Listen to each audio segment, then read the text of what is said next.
for baseball. Cannot wait to get this thing going. Kris Bryant. And the Cubs are on top. Well hit by Rizzo. That's going to score another run. That is a Game 1 shutout by the Chicago Cubs. Game 2, first pitch, coming up next.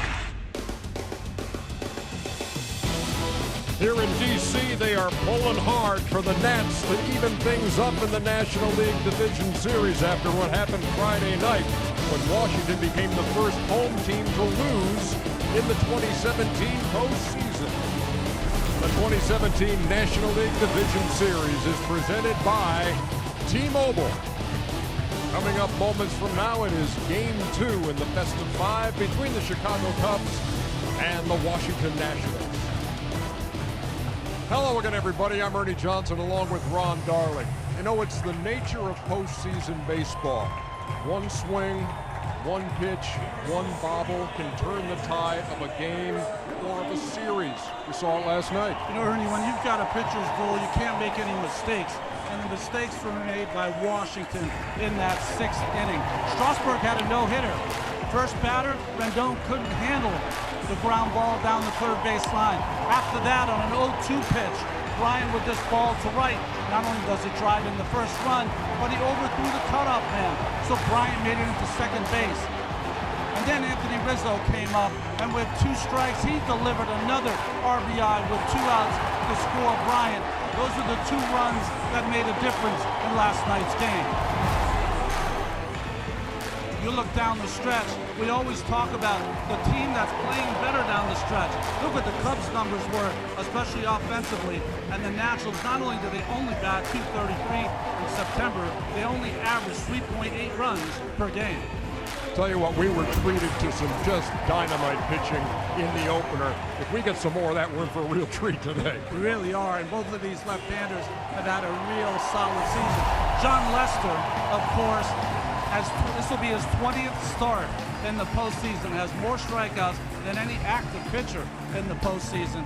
But Gio Gonzalez, who had an amazing year, has never won a postseason game. For the Nationals and for the Nationals fans, it's a heck of a time for him to try to win his first.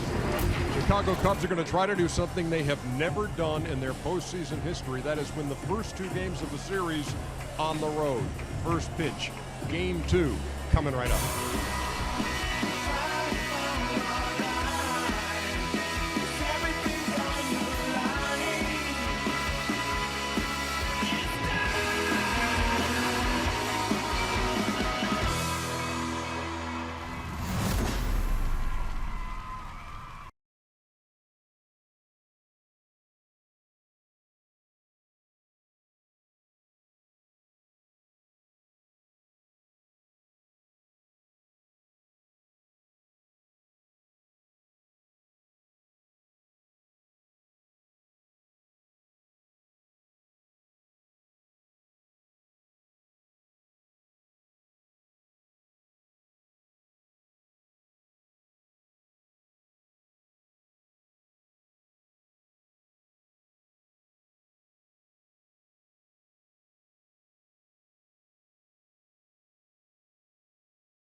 Late afternoon start in our nation's capital for Game 2 of the National League Division Series. 83 degrees, mostly sunny skies, or you can say partly cloudy, but I'm one of the mostly sunny guys. And a bit on the humid side here in Washington, D.C. as we get set for Game 2. Third member of our broadcast crew is Sam Ryan. What you got, Sam?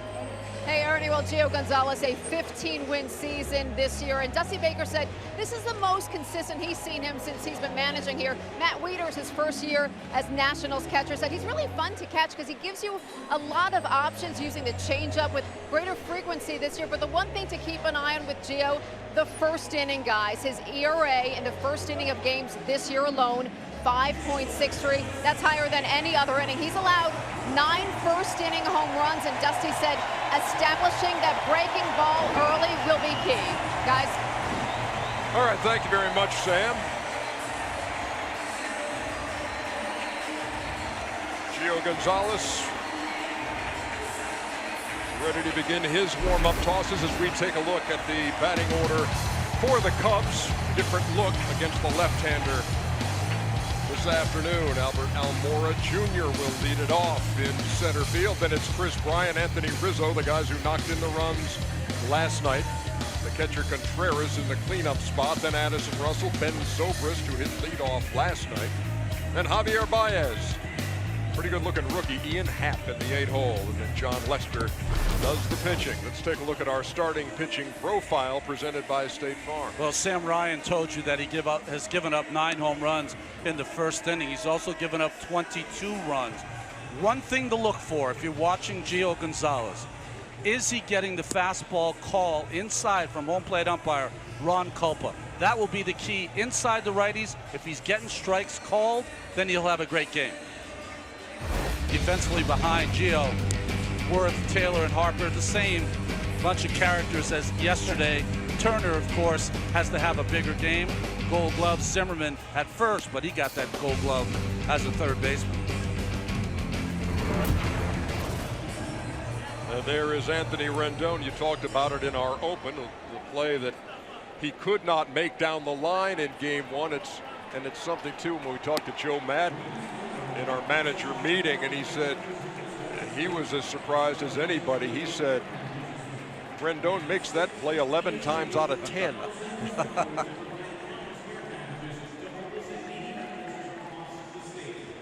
Just one of those mistakes you never expect to make, but you know, in the postseason with 2 pitchers who were as good as Strasburg and Hendricks were last night, first one to blink was going to be the one in trouble. The Nationals blinked. That's nice to see them loose, Rendon and Gio, before first pitch. Strasburg last night, no hitting the Cubs through 5. Well, Kyle Hendricks, the professor, was something else. First pitch on the way, and Almora cuts right through it. We are underway. Thanks for being with us here on TBS for Game 2 of this best of 5. Gio run that fastball away, changeup away, fastball paint inside, and a big curveball.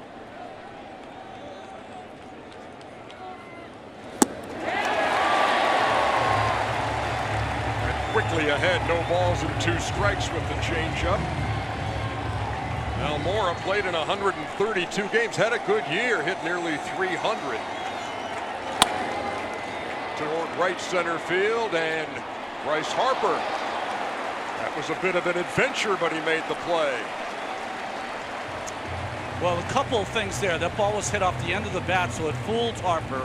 And remember, he's playing with a bone bruise injury, so he's not moving as quickly as he was in the beginning of the year. That ball almost dropped out of his glove.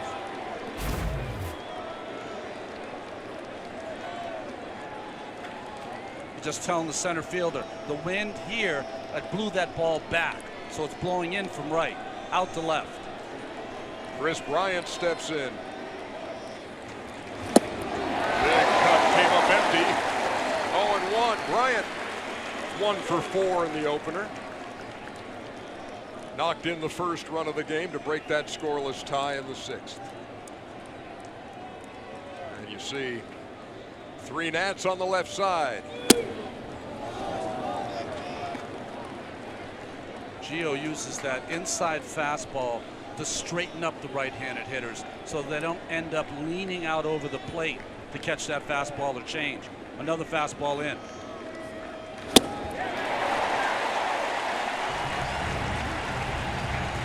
Another number to keep an eye on when you're talking about Gio Gonzalez. 78 walks, the most in the National League against a Chicago team that draws the second most walks of any team in the National League.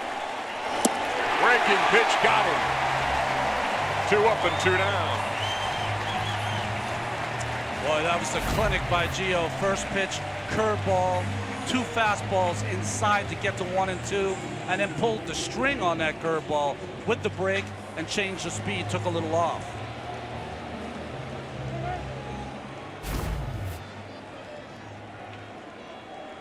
Now here's Anthony Rizzo.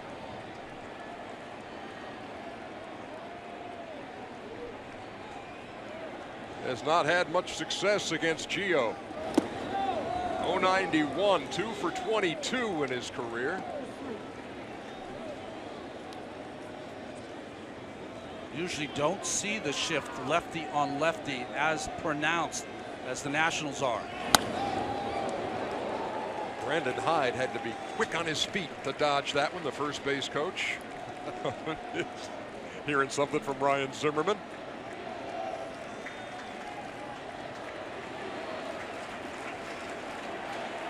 Ball and a strike to the number 3 hitter in the Cubs lineup. Guy who hit 32 home runs and drove in 109 and then drove in 2 more in game 1 last night.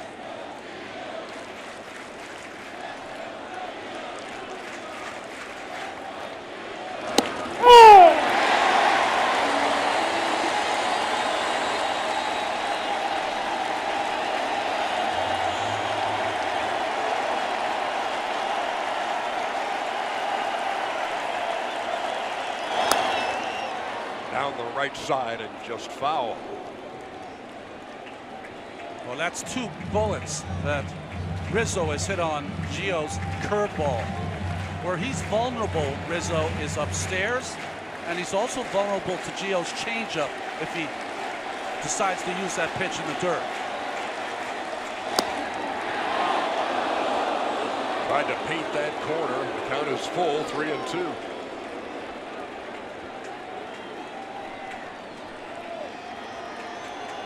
Inside the numbers presented by SoFi. Another line drive into the stands. That was the changeup on 3-2, but it was up in the strike zone. We saw those home runs by quadrants. Rizzo was so strong that that ball down and away, he could hook it over the right field fence.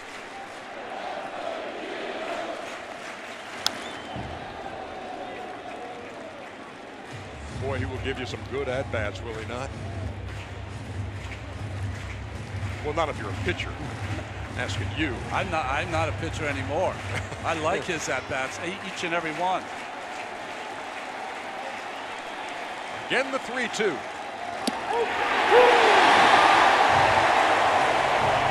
Well, for a guy for whom the first inning has been a problem, that was no sweat.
We head to the bottom half of the first. Same batting order as game one for the Washington Nationals.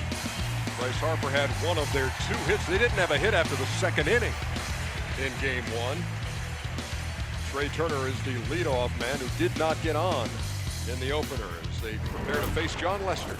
One of the best postseason pitchers of his generation. You know, we pointed out the foibles of Gio Gonzalez in the first inning. John Lester has had the same this year. Allowed 24 first inning runs, including 8 home runs. Turner swings at the first pitch. It's in the air to right. Zobrist makes the play. Well, defensively behind Lester, you got Zobrist in right again. Almora Jr. gets the start in center field and Happ in left field. This is the left-handed hitting or right-handed hitting lineup against the lefty Gio. Brian, Russell, Baez, and Rizzo, and Contreras behind the plate.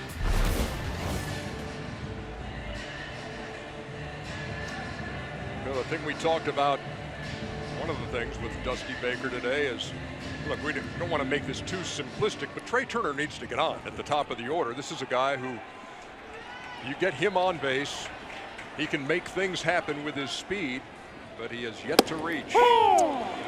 But I do think if you're the Nationals, you can't worry if Turner doesn't get on base. The reason they were great this year and won 97 games is the depth of their lineup. The Harpers, the Rendones, the Murphys, the Zimmermans. Lester gets ahead of Bryce Harper 0-2. Harper 1 for 4 in the opener. The other hit came by Michael A. Taylor in the 8-hole.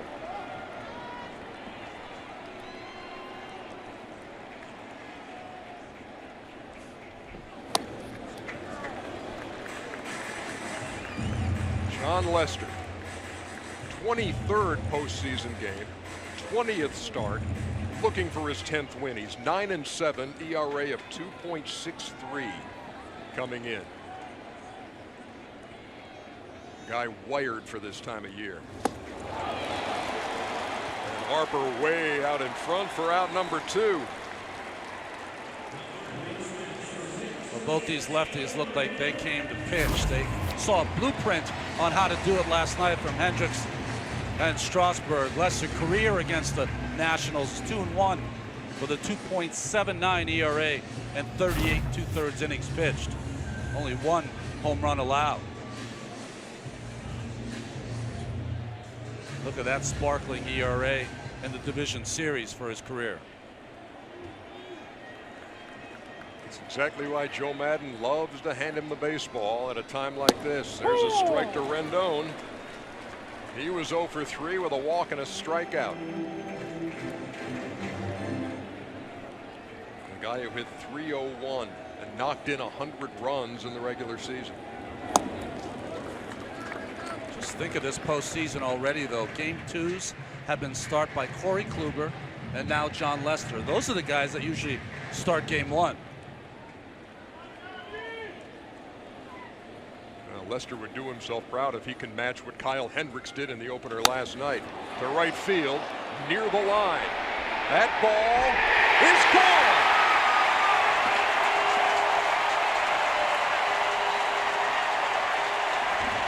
Didn't know if it had enough when it left the bat.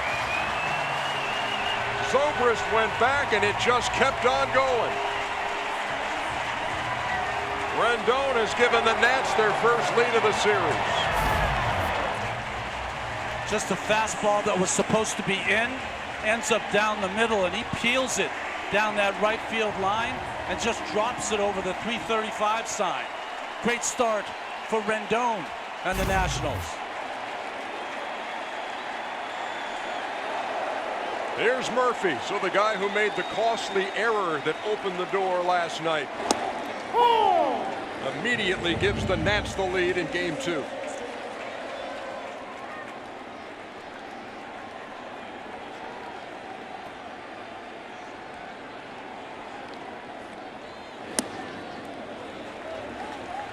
It's been a strange season for John Lester, despite winning 13 games. He had 6 starts this year where he gave up 5 or more runs. 2 of those starts he gave up 10 runs in one game and 9 runs in the other. Fouled away by Murphy, who was 0 for 3 with a walk in the opener. Number 2 hitter in the National League at .322 behind Charlie Blackmon of the Rockies. That 0 for 3, that's a rarity for Joe Madden to see Daniel Murphy do that against his team in the postseason.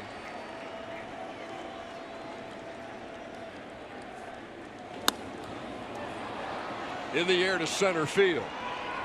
Where Almora makes the play. But the Nats, whose bats were silent on Friday, get a long ball from that guy. It's 1-0.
Let us take a look at tonight's playmakers presented by Alfa Romeo.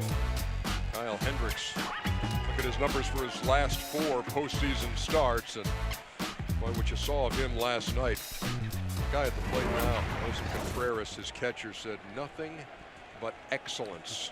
Pretty much describes it. And Contreras takes that slow breaking pitch over from Gio Gonzalez. 0-1. Yeah, Hendricks, maybe the professor of precision, will start calling him.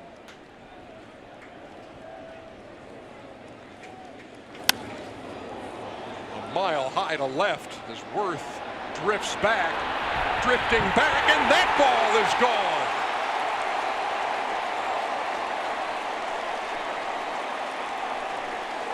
Wilson Contreras, a towering home run to left, and we're all tied up.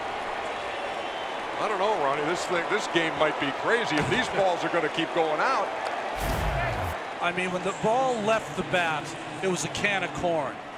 Up in the air, it was going to be an F7 in your scorecard. But the wind is whipping today, unlike last night. And that ball just carried out of the ballpark. You see Worth, he was almost stopped in his tracks and kept retreating and retreating, and the ball's 5 rows deep.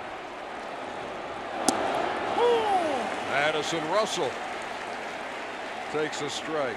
I thought we'd have to wait till Monday at Wrigley to show the flags. We're going to do it tonight. Windy City. Inside. to the Cubs shortstop. He was 1 for 3 in the opener and stole a bag.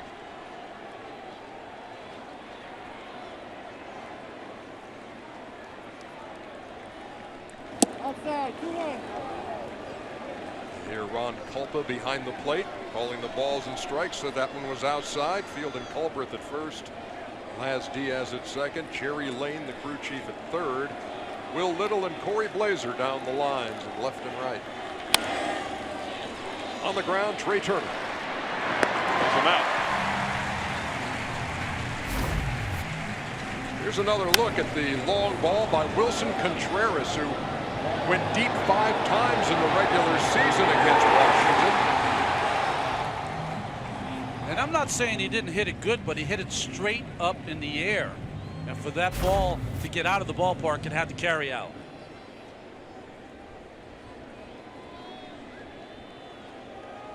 After a guy hits a home run, the batting coach is always close to him. Did you ever notice that?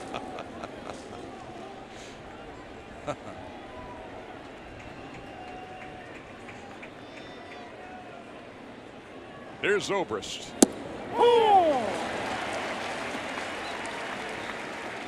What do you suppose that is, Ronnie? Photo op? A little TV time. They know what's going on. On the ground again to Turner.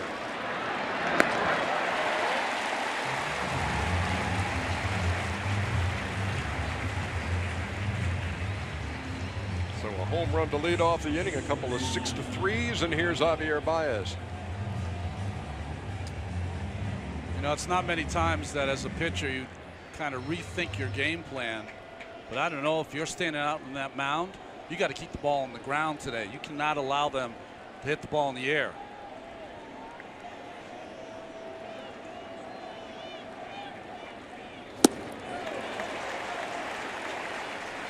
Never seen a pitch he doesn't like. Javier Baez, the free swinging second baseman of the Cubs. You know, the shift is on, but Baez has lots of speed, and Murphy, playing on that side of the diamond, has a second baseman's arm, not really a shortstop's arm, so that presents a little bit of an issue for Murph.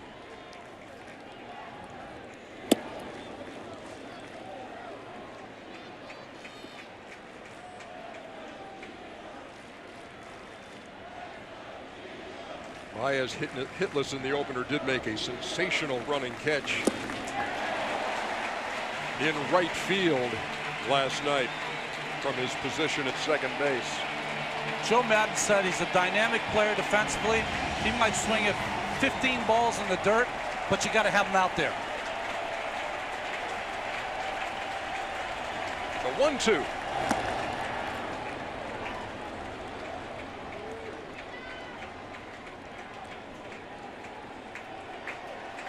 And the other thing he said is he also can hit it 10,000 feet. Vicious swing.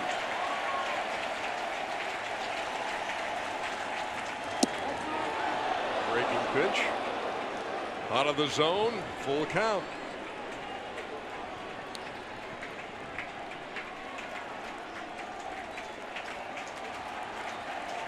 Ian Happ waiting in the on-deck circle.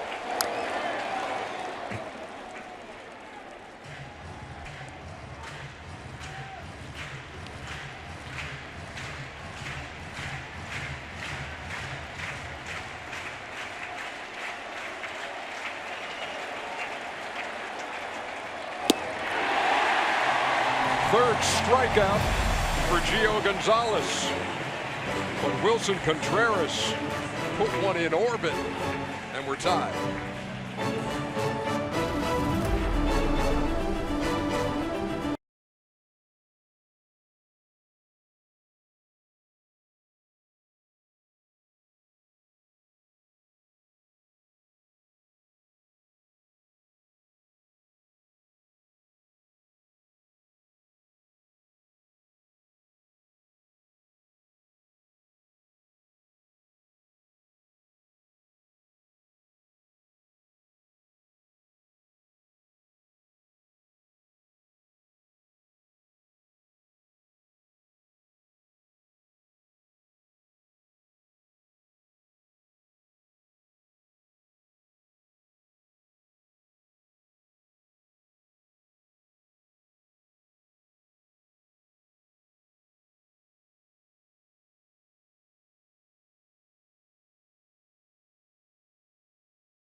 Live every postseason moment with MLB.com at bat, the #1 app for live baseball.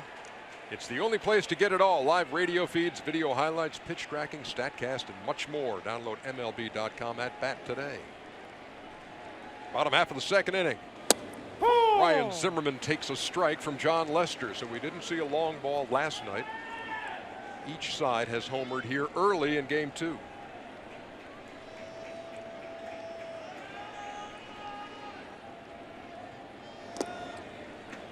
John Lester last year finished second in the Cy Young voting to Max Scherzer. His ERA, though, this year is almost 2 runs higher, and where it really shows itself in his shutdown innings. ERA after his team scores him a run, over 5. The 1-1 on the ground to Baez, who knocks it down and throws him out.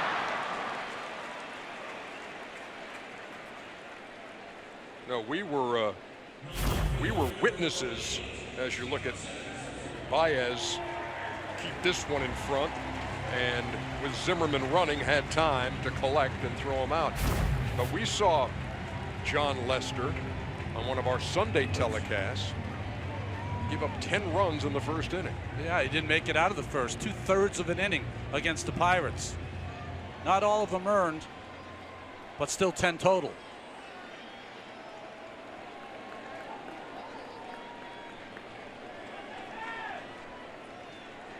Here's Jason Worth.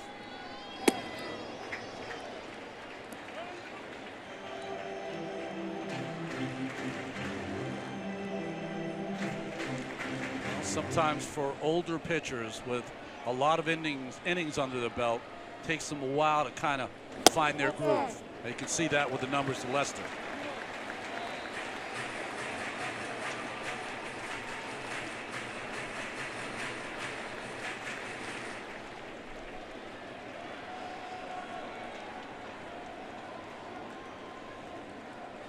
Two balls, no strikes to the Nats left fielder who takes a strike. This is a guy, Jason Worth, very patient at the plate, always looks at a lot of pitches. Also one of the great gamer mentalities of all time. Remember a quote, I even jotted it down when I heard him say it. You got to show up tomorrow ready to eat somebody's face. Well, to some that might be a little over the top. Well, I was thinking though that Dusty Baker had an interesting comment. He said he felt his team was too patient last night. Wanted them early in the count. If they saw a pitch they like, let it fly.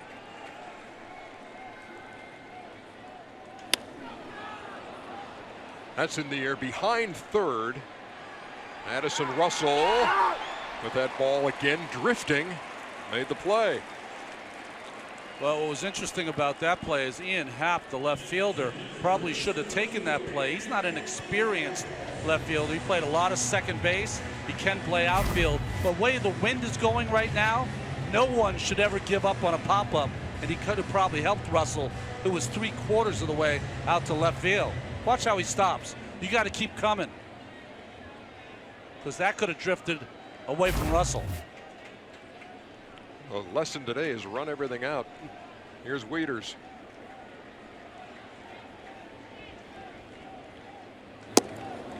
Switch hitting catcher went 0 for 2. Was hit by a pitch from Hendricks last night.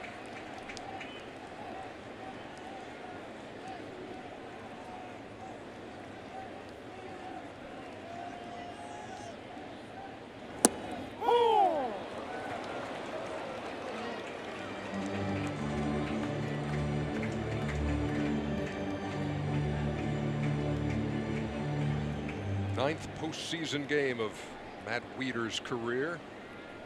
The others came in Baltimore. And he's now 3 for 30 at the plate in his postseason career.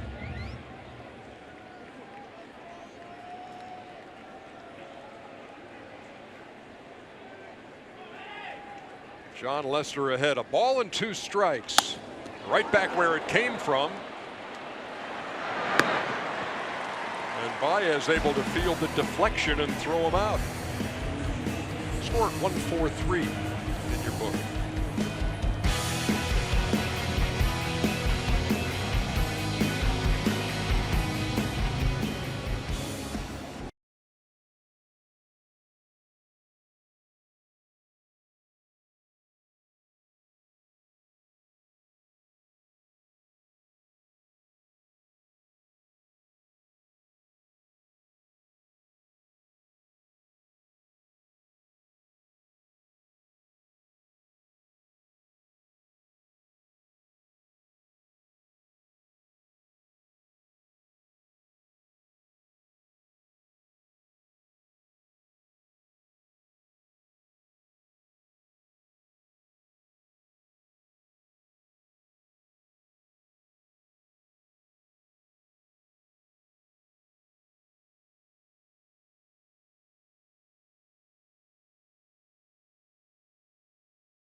Our upcoming schedule presented by Infinity, empower to drive. Got the Diamondbacks and Dodgers playing game 2 after this game here on TBS. And Monday, this is the way it's slated right now. Could change if American League Series are completed by then, but our coverage would begin at 3:30, and then we'd bring you game 3 from Wrigley between the Cubs and the Nats, followed by the Dodgers and Diamondbacks. And man, look at Ian Happ's swing. Catches Matt Wieters. The backswing of Happ looked like it hit him right in the back of the head. Checking to make sure he's not bleeding. Big, huge swing by Happ. Lets go of the bat. And right in the back of the helmet of Wieters.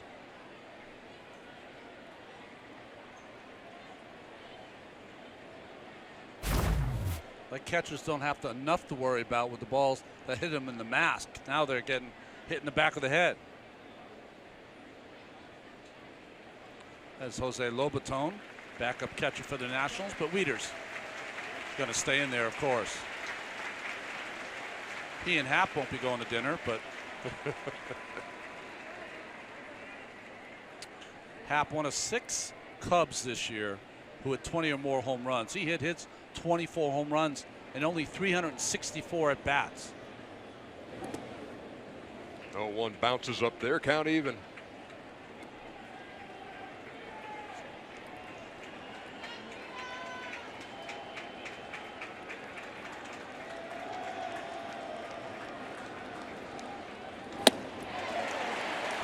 Out in front, 1 ball and 2 strikes. Happ's a rookie, first round pick. Played for the Bearcats of the University of Cincinnati and was the number 9 overall pick.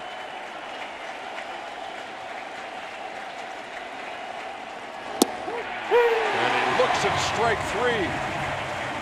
3. 4th strikeout for Gio Gonzalez. Watch on the previous pitch. Watch Wieters make sure he moves to his right and away from Happ's backswing. Gio trying to make like Strasburg tonight. Here's John Lester.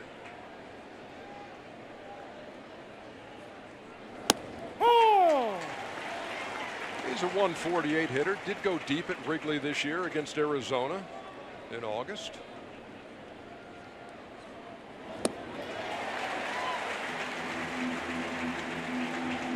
What was your approach when you faced the other pitcher? It depends on the kind of hitter they are, but John has made himself into a better hitter, but you just go after him. That's where you pile up your punch outs.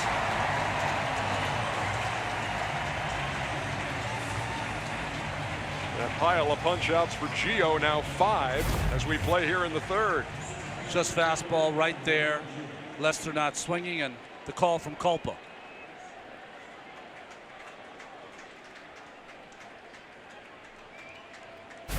Back to the top of the Cubs order, and Albert Almora, who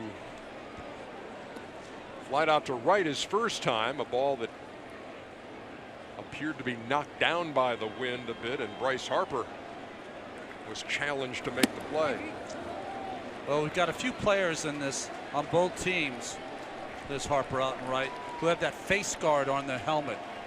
I bet you in the next 5 years, almost every player will have that guard to protect themselves. Again to right field. Again, Harper with a much easier chance this time. And it's a 1-2-3 inning for Gio Gonzalez. We're in the middle of the 3rd.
RJ, you know what all these guys have in common? No.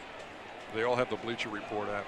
It connects you to the stories, teams, players, and moments that matter in sports culture. Download the free Bleacher Report app. Stay dialed in to the MLB playoffs. Nice. Michael A. Taylor leads it off. Bottom half of the third inning and cuts right through that one from John Lester. Had two of the better at bats last night against Hendricks. The base hit the left field, and then a stinging ground ball that got by Bryant for a base hit. For an error on Bryant. Line drive to center field, and Almora hardly had to move one down. No, that was Ronnie, and you and I talked, and Hal Galima, our ace stat man. Well, it's a tough error to give a guy on a ball hit that hard last night by Taylor. And it was just after Bryant had come in and made an amazing play on the run, and this ball hit right on the nose to his left, and they gave him the tough error.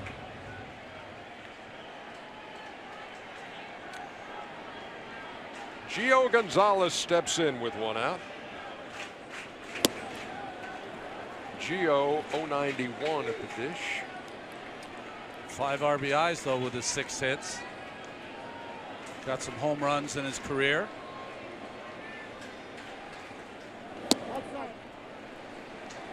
The way the ball's flying out of this place tonight, get one in the air to left and see what happens.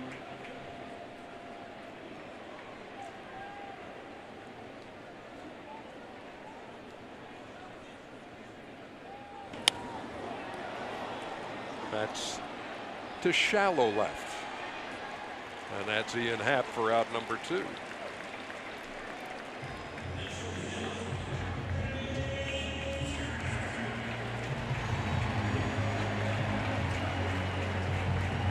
John Lester has retired the last 6 after the home run by Rendon in the first.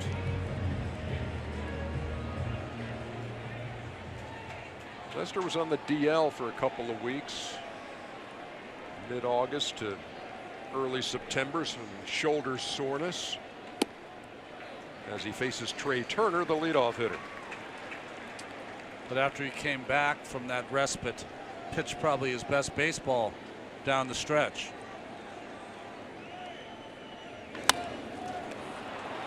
He's not a big fan of throwing over to first, so he will underhand it to retire Turner, who remains hitless for the series.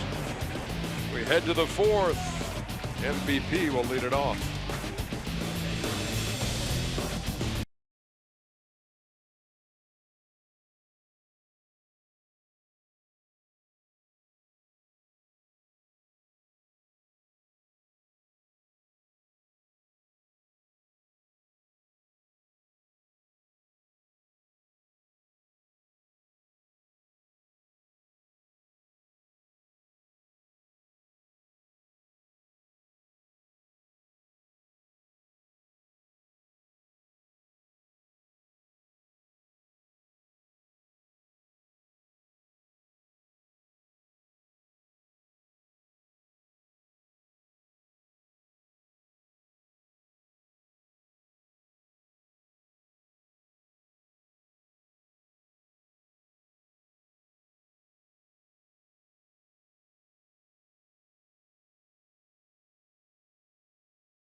Home runs mean more this postseason as T-Mobile is guaranteeing at least $1 million for hurricane recovery efforts, with every home run hit worth $10,000. Help break $1 million by tweeting hashtag HR for HR, and T-Mobile will donate an additional $1 per tweet. Now we move to the 4th inning, and here's Kris Bryant. Struck out his first time against Gio Gonzalez. We are tied at 1 in game 2. Big cut.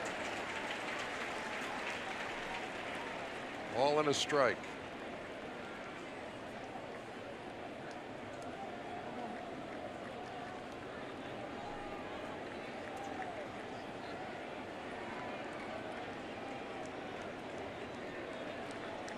Gonzalez has struck out 5, allowed only 1 hit. That's the home run by Contreras. And look at, there's some hand-eye coordination for you.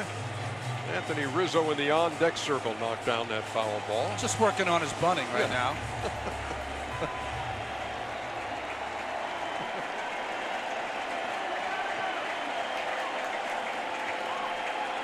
The 1-2 from the left-hander.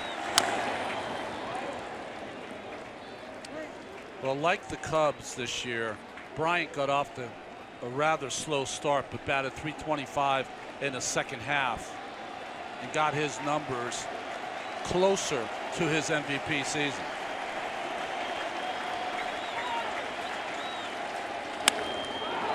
Driven to left.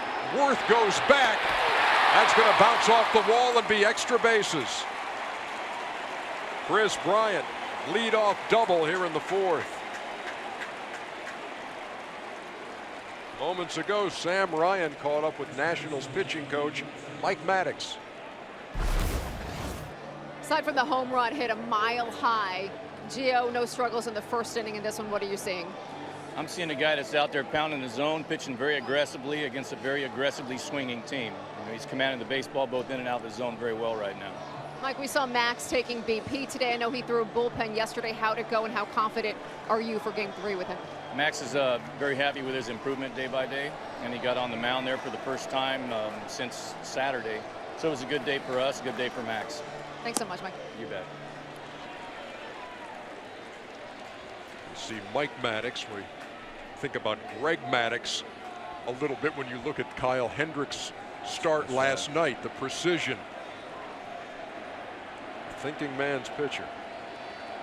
1 ball and no strikes to the dangerous Anthony Rizzo, with Bryant out there at second. Well,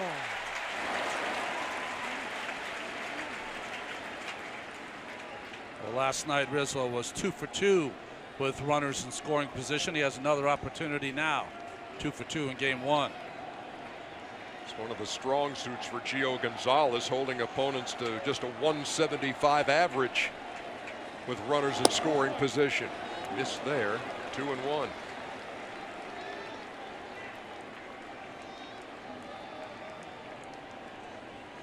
Get inside the head of a starting pitcher when you're faced with a situation like this. Pressurized situation, playoff game, runner in scoring position. Well, you know, Rizzo is your 3rd place hitter. And he's just launched to right field. Harper back. Gone. Anthony Rizzo with a 2-run shot. And it's a 3-1 Chicago lead.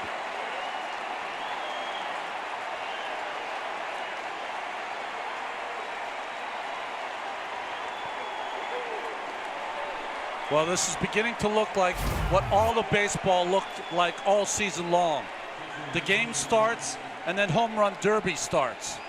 And a breaking ball over the middle of the plate. And what I was going to say with Rizzo, you can't worry about situational hitting or any of that. He's up there until with 2 strikes, they hit the ball out of the ballpark or to hit a gap. This one was out of the ballpark. 3 for 3 now in the first 2 games with runners in scoring position.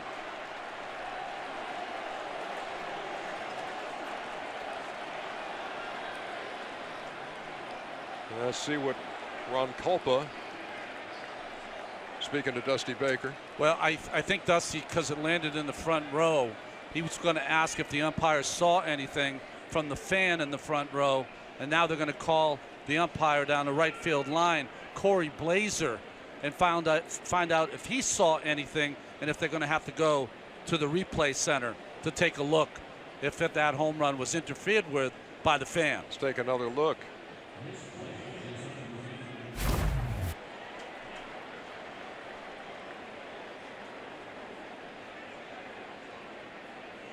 That railing is behind the fence. I believe that the fans were close enough to the railing. That's a home run. That ball's going to hit the railing. That's a home run, in my opinion. Just made himself famous. It was not a Jeffrey Mayer moment.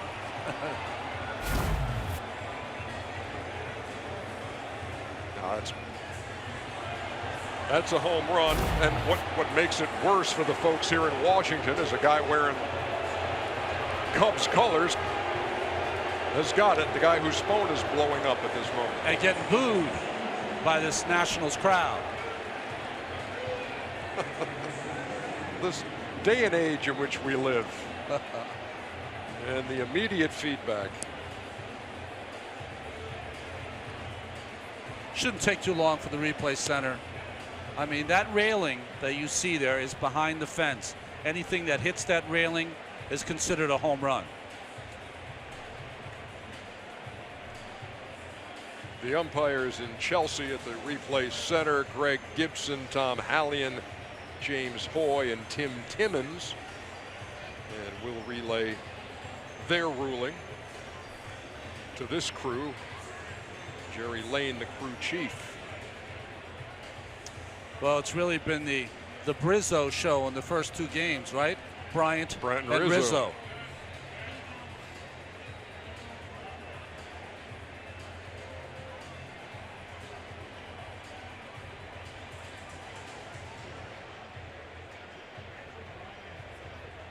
Am I missing something here, Ron? That doesn't seem to be much of a question to me. You know, in the postseason, I'm sure they're trying to be exact and taking more time than they would normally.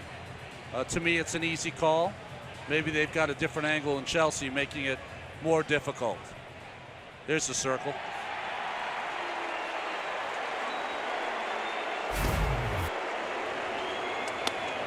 Considering how the home runs have jumped out of this ballpark to start, I thought that was going to be 10 rows back. But you could see from that first angle we showed how far back that gated fence is from the wall.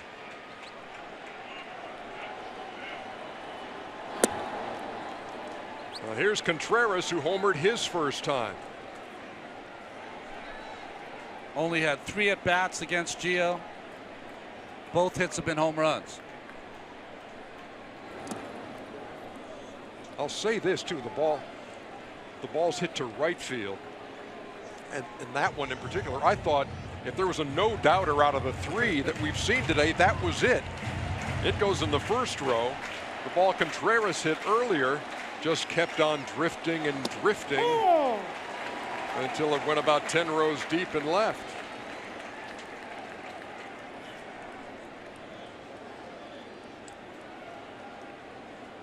Well, this postseason has become home run derby. Well, the Diamondbacks hit 4 solos last night against the Dodgers in that game. LA won out at Chavez Ravine. In a game they lost. How many games in a postseason are you going to hit 4 home runs and lose the ball game? There's been 10 home runs so far hit in the first inning, including this game in the postseason.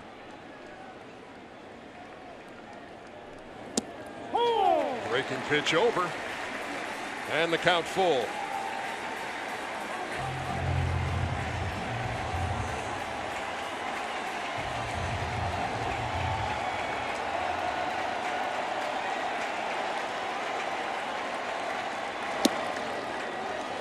That stayed up and away, and Contreras aboard.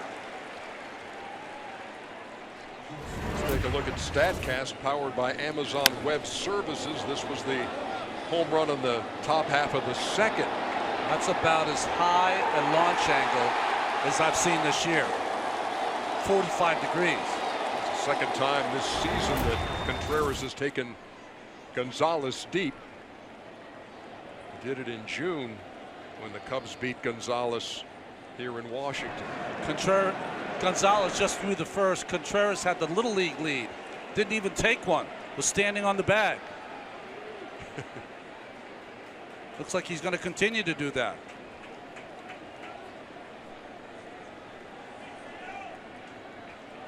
Well, the best way not to get picked off, don't take a lead. Yeah, zero chance there.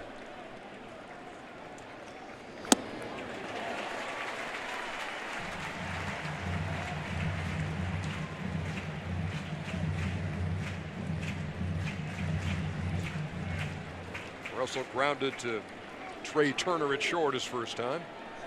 He bats here with a runner at first, nobody out, and 2 runs in for the Cubs, who have taken a 3-1 lead. On the ground, off the glove of Rendon, but it's a foul ball.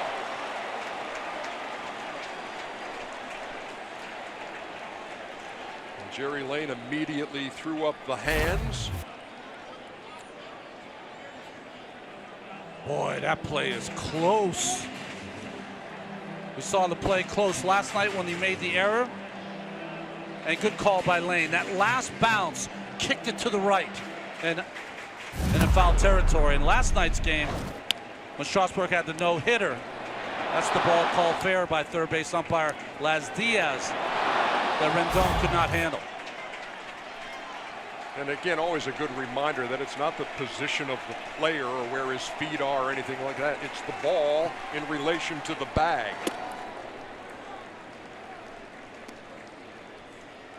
Ball and 2 strikes.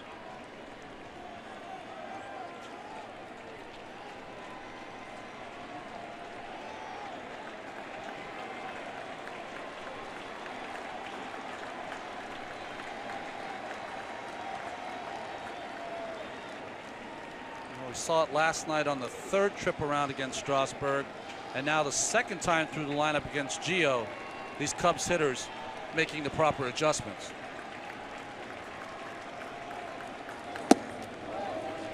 Away, count even, 2 balls and 2 strikes.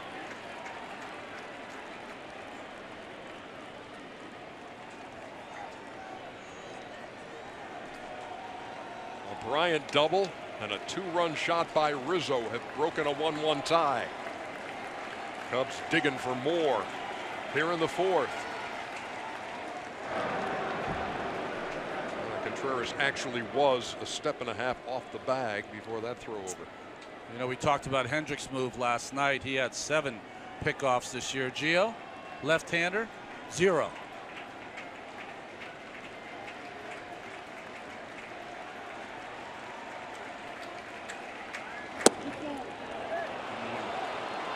Boy, that's a big pitch right there. Gio thought it was a strike.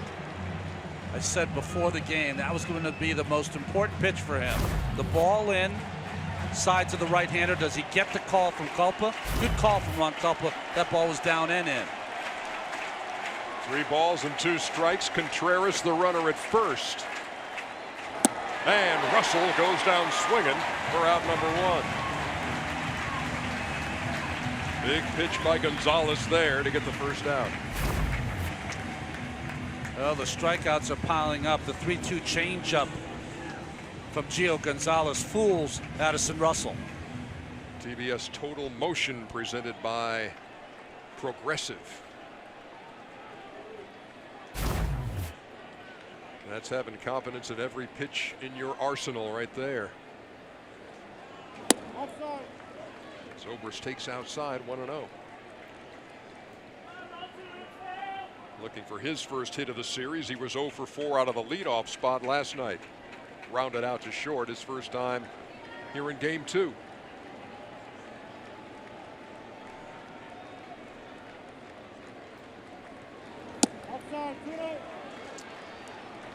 You know, Ben Zobrist has not had a good year from the right side of the plate, but sometimes I feel like he's a security blanket for Joe Madden to put him in the lineup in the postseason. They go back to those days in Tampa where the versatility of Ben Zobrist won him over to Joe Madden. Zobrist, a member of he's just a winner, okay? Member of the Royals championship team in 15, member of the Cubs championship team last year. In fact, the MVP of the World Series. And trying to be a part of that again here in 17. He waits on a 2-1 from Gio Gonzalez. Breaking pitch over. 2-2. Well, the Cubs are trying to drive up the pitch count of Gio Gonzalez, who now is 67. This is his 5th start in the postseason. He's never gone more than 5 innings. He works here with 1 out in the 4th. Shattered the bat. Turner, Murphy, Zimmerman, double play. But the Cubs score 2. Rizzo into the first row. 3-1.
The 2017 National League Division Series is presented by T-Mobile, America's best unlimited network.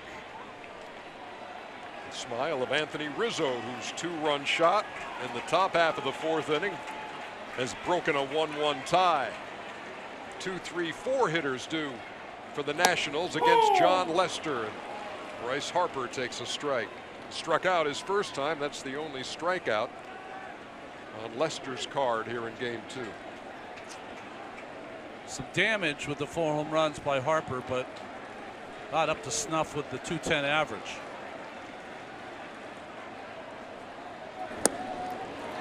Fooled again, 0-2.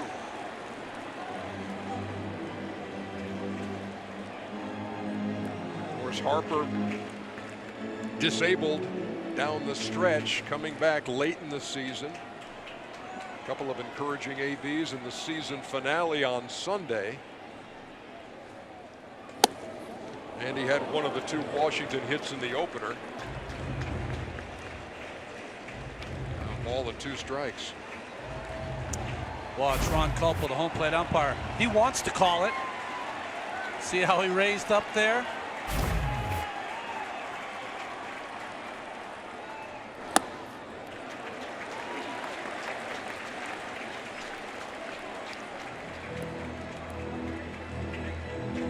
Nats had the lead briefly here in game 2 on a solo home run by the guy who's on deck, Anthony Rendon, in the first.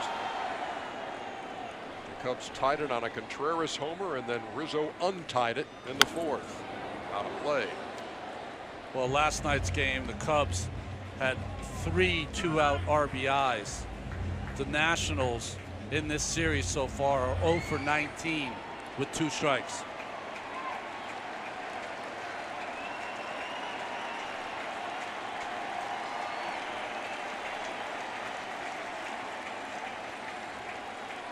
Here comes the 2-2. Played off the breaking pitch, and it's full. Good at bat by Harper. Only 18 at bats in the last 8 weeks before yesterday's game.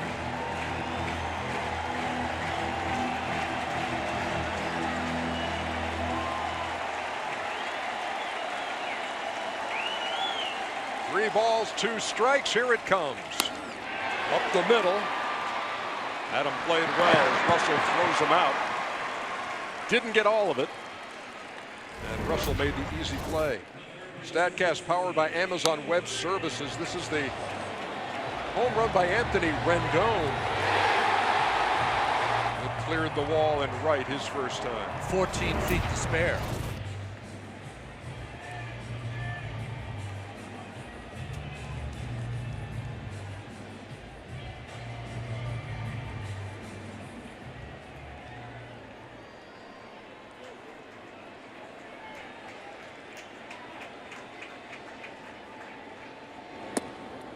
Rendon takes a strike. Rendon, a guy who played his college ball at Rice. Brock Holt, the Red Sox, was one of his teammates.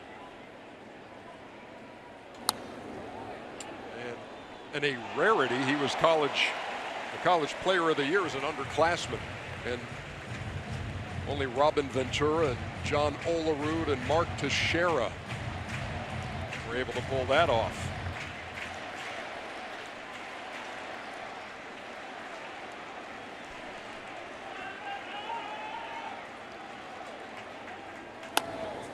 Tapped back to Lester, who will get again the running start and the flip underhand to Rizzo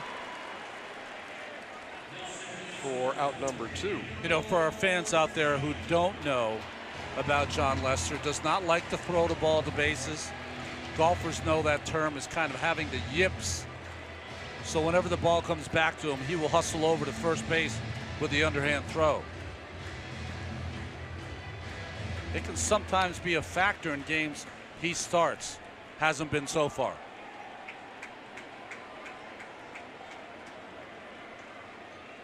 Daniel Murphy flied to center his first time.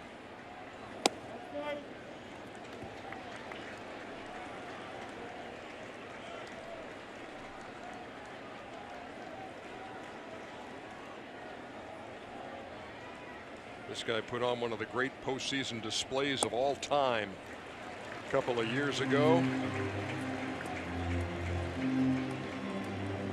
Went 7 for 21 with 3 homers and 5 RBIs against the Dodgers in the NLDS. Then they went 9 for 17 with 4 homers and 6 ribbies, en route to becoming the NLCS MVP. They beat the Cubs. In the air behind third. The ball that Russell calls and catches for out number 3. 3 straight 1-2-3 innings for John Lester.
It's the International Spy Museum with 007 decked out for the NLDS.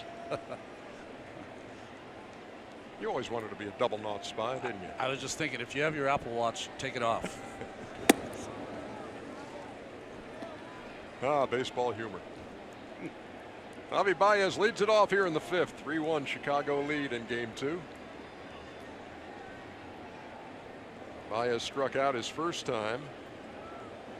Gonzalez has struck out 6, but he's allowed 2 home runs. And for the guy who issued the most walks in the National League, he's only allowed 1 through 4 innings. Most walks, but he struck out 188. That's a big number during the season, and his 6 strikeouts are his highest in the postseason, career high.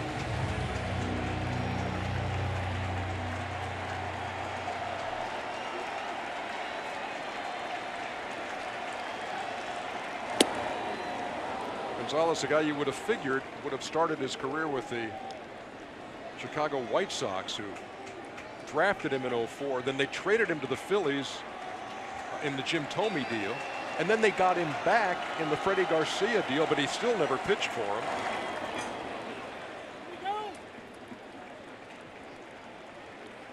As Baez takes ball 4, and there's a leadoff walk. They were in the 5th.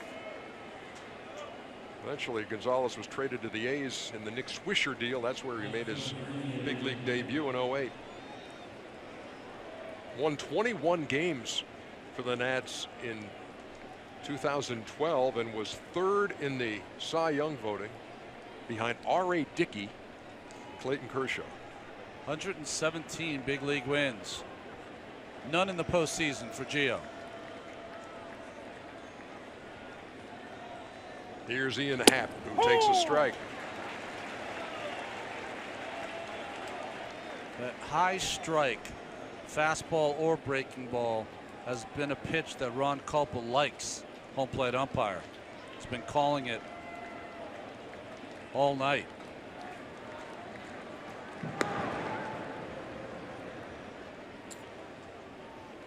See Baez putting the, we call it, I guess, the oven mitt, right? The protective gadget that they wear to protect their hand and thumb. Also handy if you want to see if the biscuits are done. Staying upstairs, 1-1.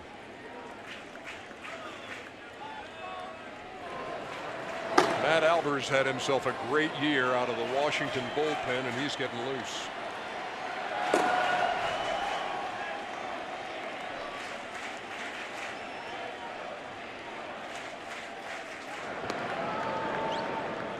Again, as I said before, 5th start in the postseason for Gio. He's never gone more than 5 innings. 4 starts with 4 no decisions.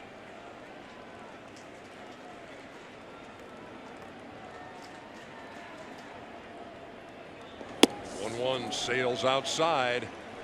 2 balls and 1 strike. Nationals down 3-1. Leadoff man on with the walk. Action in the bullpen.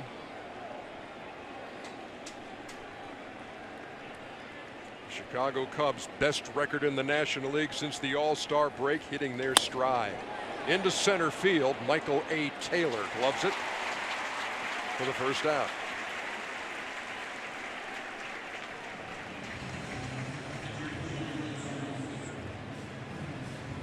And that'll bring up John Lester.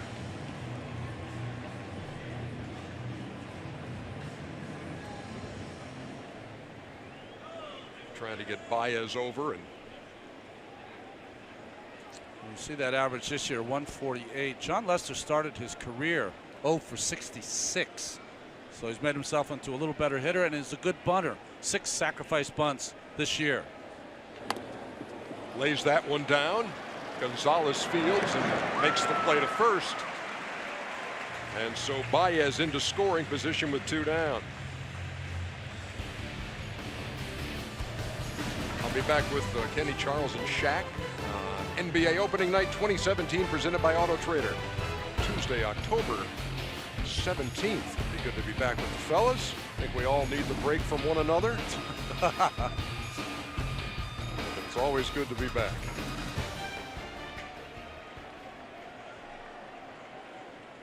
Top of the order now for the Cubs. 2 down. Baez at second. And there he goes to third and will not draw a throw.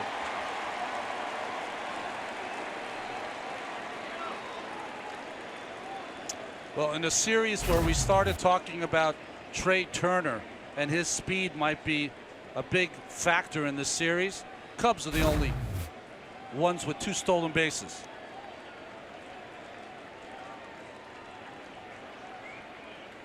Almora waiting. And now what a heads-up move like that does. Takes that ball in the dirt and makes that even bigger here with a run only 90 feet away. Yeah, you only take that base if they allow you to, give it to you, and that's what the Nationals did.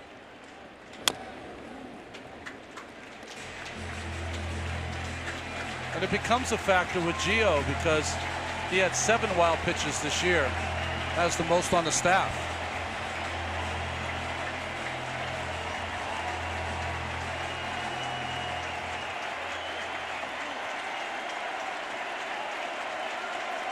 One ball, 2 strikes. Gonzalez to the plate. In the air, shallow center. Taylor. End of threat. Middle of the 5th. Cubs lead at 3-1.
Take a look at the art of performance presented by Jaguar.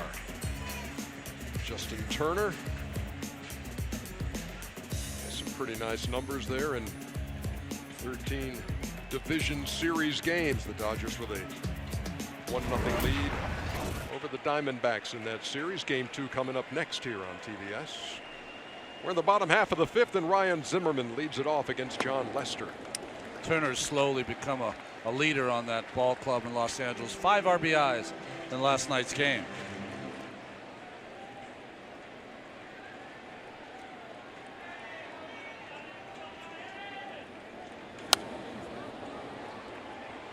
Zimmerman hitless last night and grounded out his first time tonight.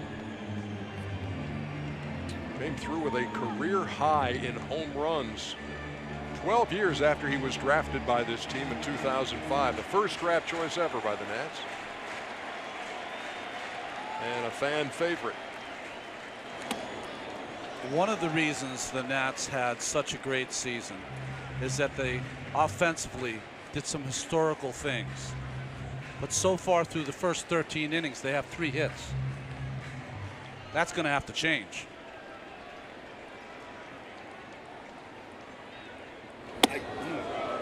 Inside and almost nipped him. 3-1. The one hit tonight. Anthony Rendon's solo shot in the first. Since then, John Lester has set down 10 straight.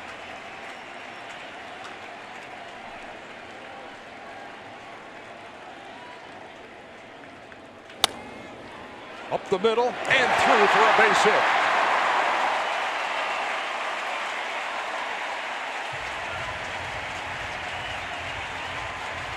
Zimmerman aboard with a leadoff single as we check in with Sam Ryan. Yeah, a base runner. You've been talking about John Lester and the pickoff guys. 4 pickoffs this year. He had 5 total the previous 5 seasons. Now you go back to 2015. Sometimes you have to get a little crafty here. That's when Lester couldn't get the ball out of his glove, so he's going to toss the glove. And then this year he had his first pickoff since 2015, getting Tommy Pham at first, a game against the Cardinals. Joe Madden says this is something he's been working on and he's gaining more confidence, guys. Thank you, Sam. Yeah, and if you're hesitant to throw over, you can, in Joe's view, he said, look, you can step off, you can be quick to the plate, you can vary your times. He comes to the plate here and misses against Jason Worth. 1-0. I would think if you're John Lester, though, with the Nationals down by 2 runs, it doesn't matter how big a lead Ryan Zimmerman gets. Doubt if he's going to steal a base. The one thing you have to worry about if you're Ryan Zimmerman in the Nationals is that no one threw behind the runner or tried to pick off runners more than Wilson Contreras. He only has 1 stolen base, Zimmerman, but if you get too far off, Contreras 73 times this year threw behind the runner. What they're calling back picks in the sabermetric world. Missed again, 2-0.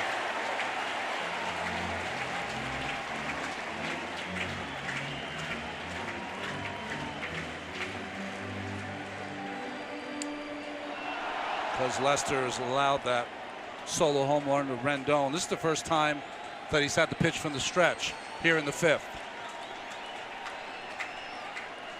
Worth, who popped up his first time, waits. That's in the air near the line and right and tailing out of play.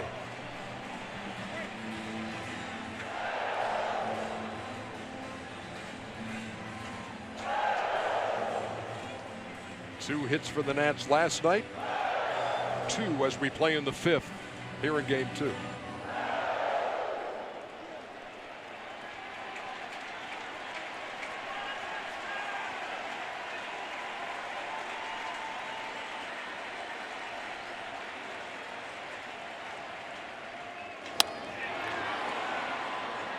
In the air to left, and Happ got a late break and then made the play.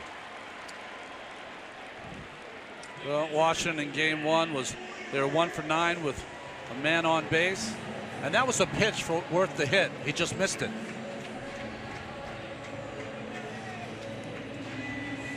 See the offensive numbers for a team that had really good offensive numbers in this ballpark this season. Not the case through game 1 and here into game 2. Zimmerman still at first for Matt Wieters.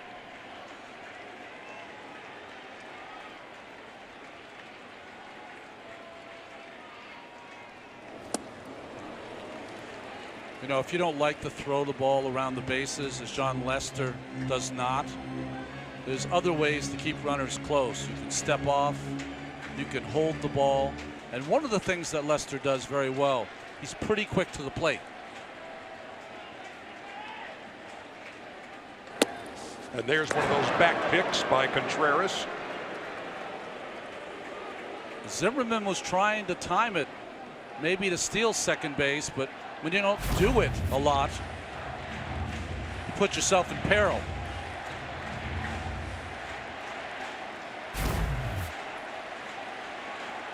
One ball, one strike. Again, Zimmerman dances off the bag at first.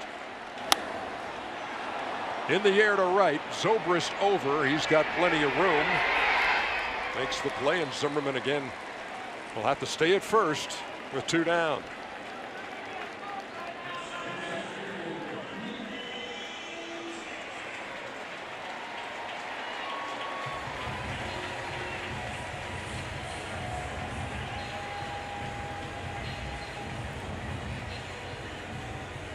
Here's Michael A. Taylor, and I look down on the on-deck circle.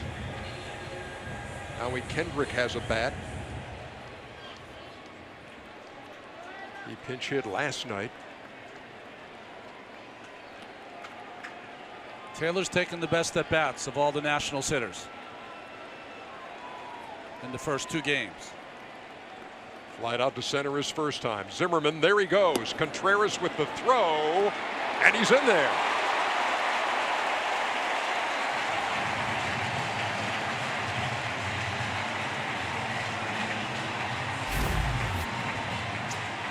Well, dancing and got a big jump. Contreras, though, has such a big arm. And always think about Baez, who always has that quick tag. Maybe the best tag in all of baseball, but I think Zimmerman got in.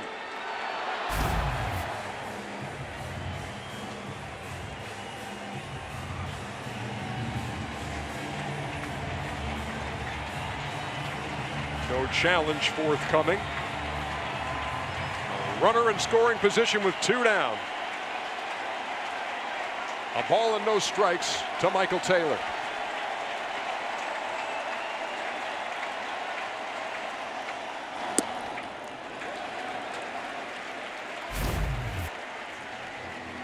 Watch the tag. Zimmerman's foot just gets in there before the tag, kind of on the lat by Baez.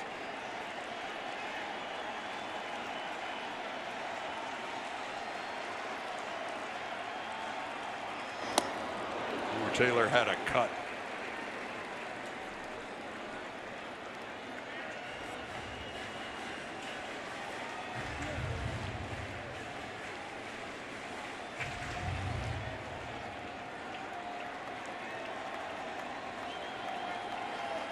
Nats trying to cut that 2-run deficit to 1 or tie it with 1 swing. Lester a strike away from getting out of it.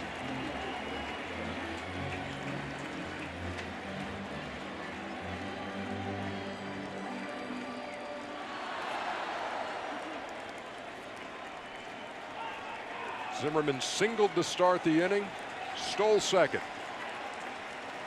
He's out there with 2 down. 2 balls, 2 strikes to Michael A. Taylor. Contreras knocked it down. No play at third. Zimmerman moves up 90 feet.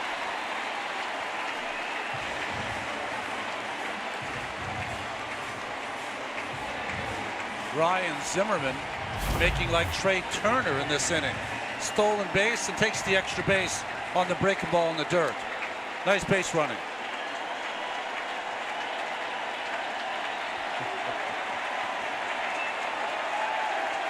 Great shot from our guys. We're right down to 3-2. Grounded right down the line, foul. Scott Cockwell, our producer. Matt Lipp, our director.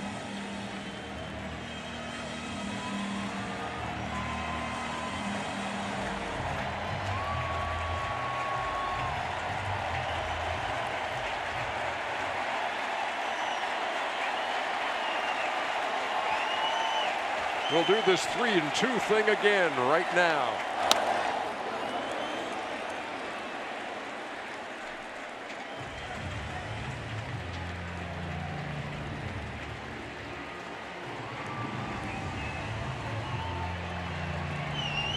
John Lester is cool a customer as you could possibly want on the mound in a playoff game. Working with a 3-1 lead. An advantage that's in jeopardy here in the 5th. Here comes the 3-2. They're at the corners with 2 down.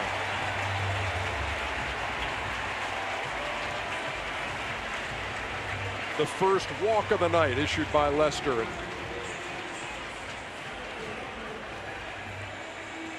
Here is Howie Kendrick pinch hitting for Gio Gonzalez.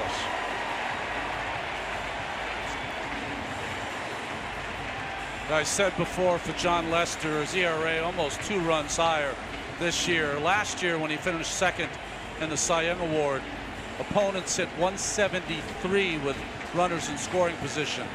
This year, 290.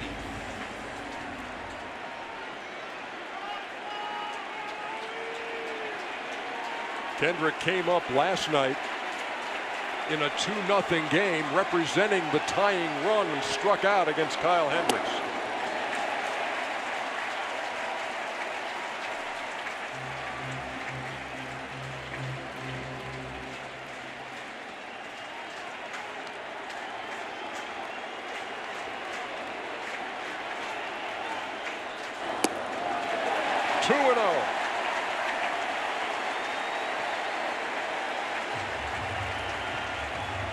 Chris Bosio is going to make a trip to the mound, the Cubs pitching coach.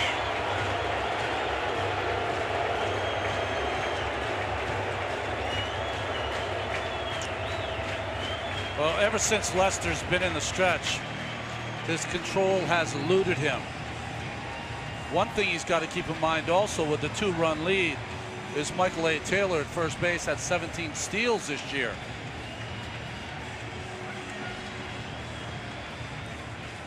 Ron Culpa goes out to break up the meeting.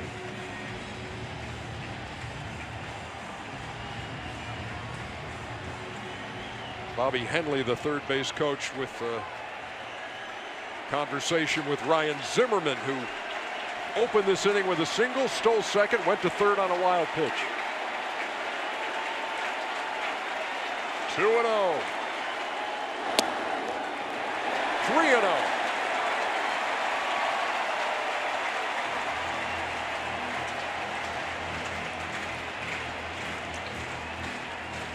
Trey Turner and the top of the Washington order.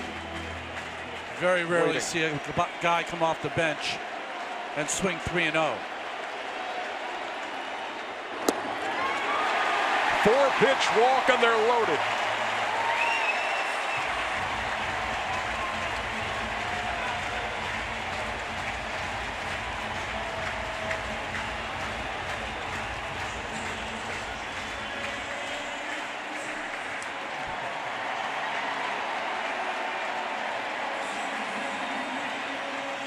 Turner's got his shot. 0-6 so far in this series. A key figure in this whole narrative as the Nats and Cubs play. Speedy shortstop.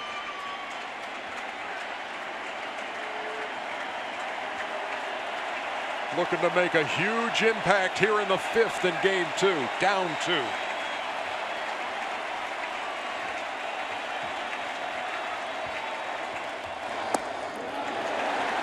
Lester misses again. See Lester tugging at his pants. Very humid night. Nice catch. Ooh, by Contreras. Couldn't turn his glove over in time, so he had to kind of backhand that ball.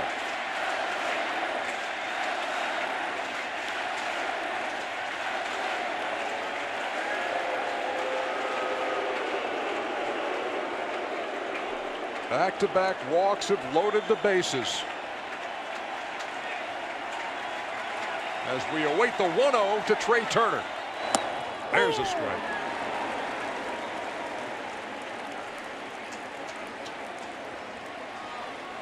Mike Montgomery got the last out. Game 7 of the World Series.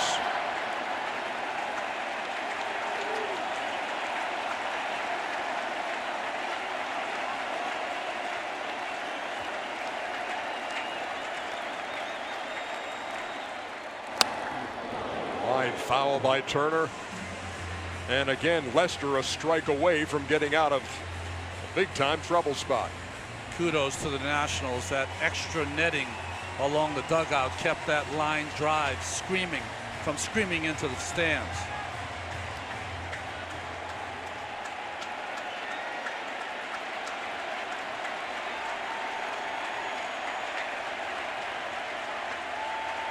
A National on every base. The 1-2.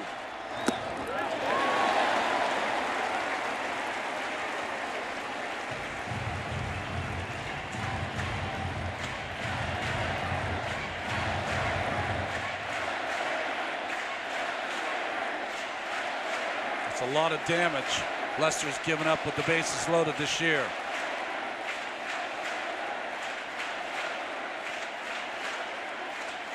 Two balls, 2 strikes, 2 outs. And Lester strikes him out with the bases loaded. What a big pitch by the guy making his 20th postseason start. Still 3-1.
Bleacher Report teamed up with MLB to tell baseball's legendary stories, like the tale of the Yankees' long-lost mascot. Follow BR to watch all the MLB tall tales. Chris Bosio with some words for Cubs starting pitcher John Lester, the pitching coach and the starting pitcher, as Lester was able to escape that bases-loaded jam in the bottom half of the 5th. And as we move to the 6th, here's the new Nationals pitcher. It's Matt Albers. Well, Gio's out, Albers in, and it really tells you a little bit about the fungible nature of relief pitching. Albers had a tremendous season for the Nationals. Record is 7-2, 63 games. His ERA was 1.62. In almost the same amount of games the year prior with the White Sox, his ERA was 6.31. You just never know from year to year about some relievers. He's facing the danger zone here of the Chicago Cubs order, and Chris Bryant touches one off to left, but Worth is there on the track to make the play. Let's take a look at Inside the Numbers, presented by SoFi, a modern finance company.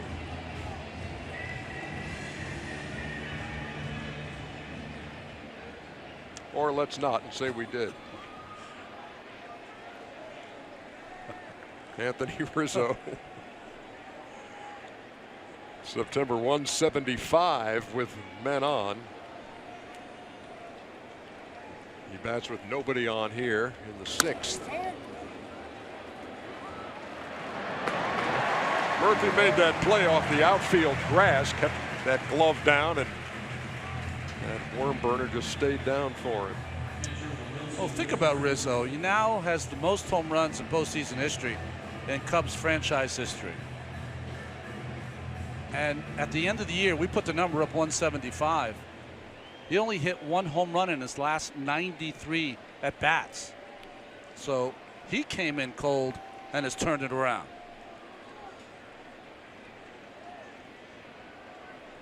Contreras homered in the 2nd, walked in the 4th. He bats with nobody on and 2 down.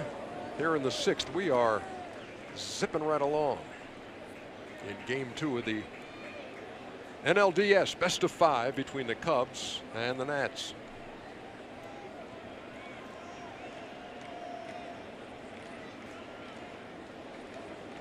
Outside, shooter.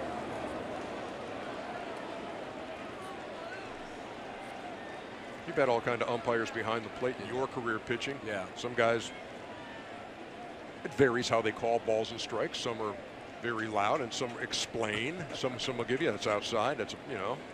I liked all of that, to tell you the truth. Didn't always agree with it, but I liked it. I like to hear what the umpire's thinking. Ron Culpa today has liked the ball higher in the strike zone. Albers is a guy who lives on the knees with his sinking fastball and slider. So we'll see how that comes up against each other. Oh! 3 balls and 2 strikes. Albers has been around since '06. Houston, Baltimore, Arizona, Boston, Cleveland, Houston again, the White Sox, and now Washington, where he gets his first taste of postseason baseball. 63 strikeouts in 61 innings, only 35 hits allowed.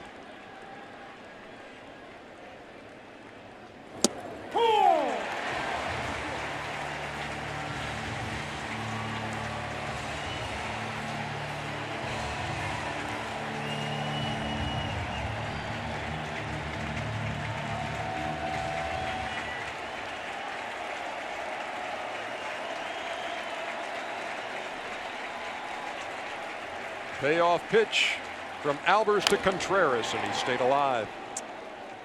Well, we spent a lot of time in Joe Maddon's office, and Joe was talking about how he wants his players to have it all, to have that great approach to hit the ball out of the ballpark, but also to have that B approach with 2 strikes to put the ball in play. They've done it pretty well in this series so far.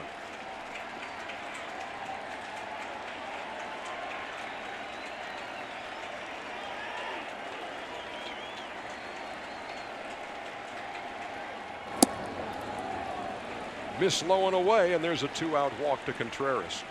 Second time he's walked to go with his solo home run. You know what I thought was one of the moments in our conversation with Joe today where he really had to think. I said, who's your best version of David Ross this year? And his stories about Rossi and his leadership skills and the equity he built up through the years to be able to tell players certain things, invaluable to that team, and there's really nobody like that on this bunch. He said if players made a bonehead mistake in the field or on the bases, it wasn't Joe they were afraid of. It was David Ross when they came back to the bench, because Ross would let him hear it. They say Dexter Fowler, Travis Wood, other guys who had great impacts in that clubhouse. But he says every now and then he'd have to look at David Ross and say, hey, ease up a little bit next time. Tone it down. He says Rizzo is almost there.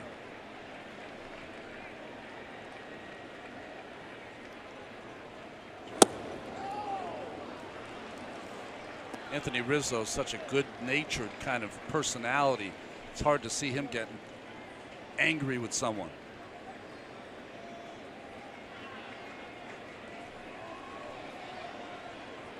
One ball, one strike to Addison Russell.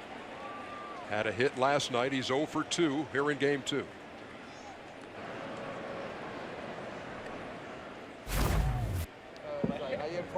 David Ross in the house for game 2.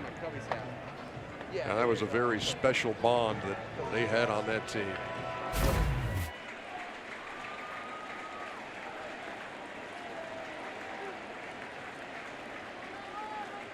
Contreras, short lead at first. Ball grounded to second. Murphy to his left makes the play. And that does it for the Cubs in the 6th. 3-1.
One of the grand traditions of this game and that office, the ceremonial first pitch thrown by the President of the United States. Bottom of the 6th here in Washington, D.C. And the Nats send the 2-3-4 hitters to the plate against John Lester. that will be out of play by Bryce Harper. 0-1. Harper's 0 for 2 after going 1 for 4 in the opener. So Lester got out of a bases loaded situation in the 5th, and now he's got to navigate the 2, 3, 4 hitters for Washington. Yeah, I wouldn't have been surprised if Madden had gone to the bullpen, but wants to get one more inning out of Lester.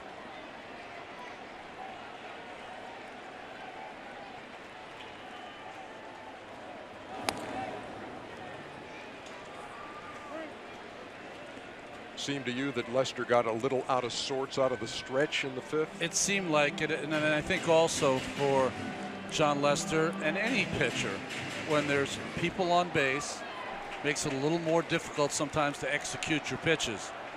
But he found the right hitter to pitch to, as Turner has slumped in the first 2 games. He had set down 10 in a row before Zimmerman led off the last inning with a single.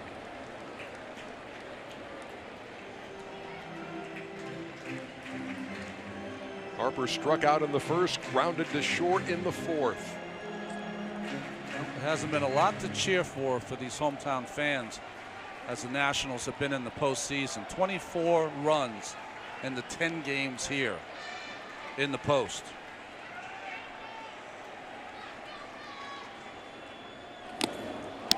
Just did stay alive. And in this series,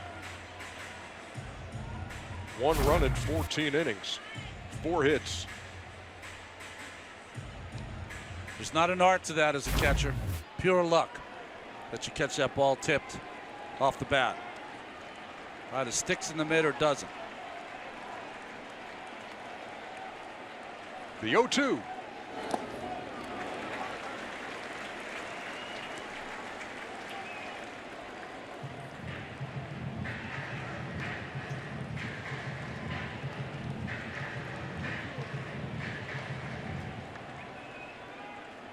Seems like Harper's been around forever. He still hasn't reached his 25th birthday. That'll be later this month.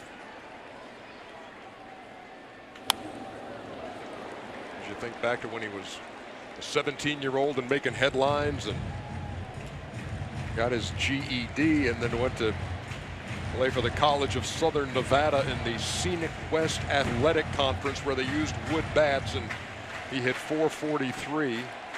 31 homers, 98 runs batted in, stole 20 bags in 66 games. And said, look out, world.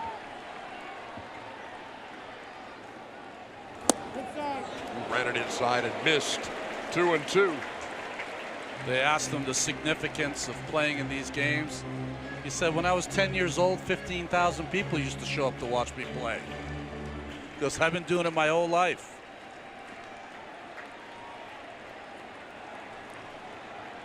Lester with a 2-2. Sounded like a broken bat. 6-3 for the 2nd time for Harper. Well, this is the big pitch sequence to Turner. Good play by Contreras on the breaking ball. He gets even with the fastball. That one might have been out of the strike zone and fouled back by Turner. Good take, but finally, what Turner's been doing for his 7 at-bats so far in this series is chasing balls off the strike zone, and he chased that changeup. And that trademark fire from John Lester on that big strikeout. Here's Rendon, who's done all the damage in this game. A solo home run in the 1st. Went to the opposite field, a ball that just continued to carry and gave the Nats their first lead of the series, which has since evaporated. It's 3-1 Chicago.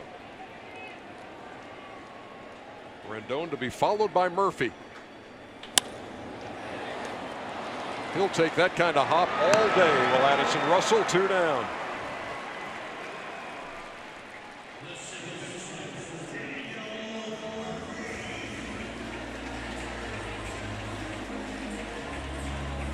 A new champion will be crowned. The E-League CSGO Premier 2017 concludes Friday at 10 Eastern. On TBS. You know what I thought, Ernie, was a great shot of the emotion of John Lester and how this postseason doesn't get old. Probably had the same emotion in start 1, and now he's on start 20.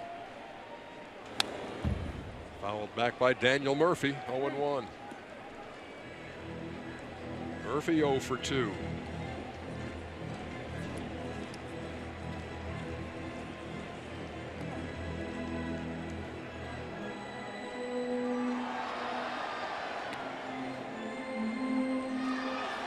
Washington Nationals team was tops in the National League in slugging percentage, third in hitting, second in home batting average, first in OPS, third in runs scored, number 1 hitting in with runners in scoring position, none of which has been displayed in the first 2 games of this series.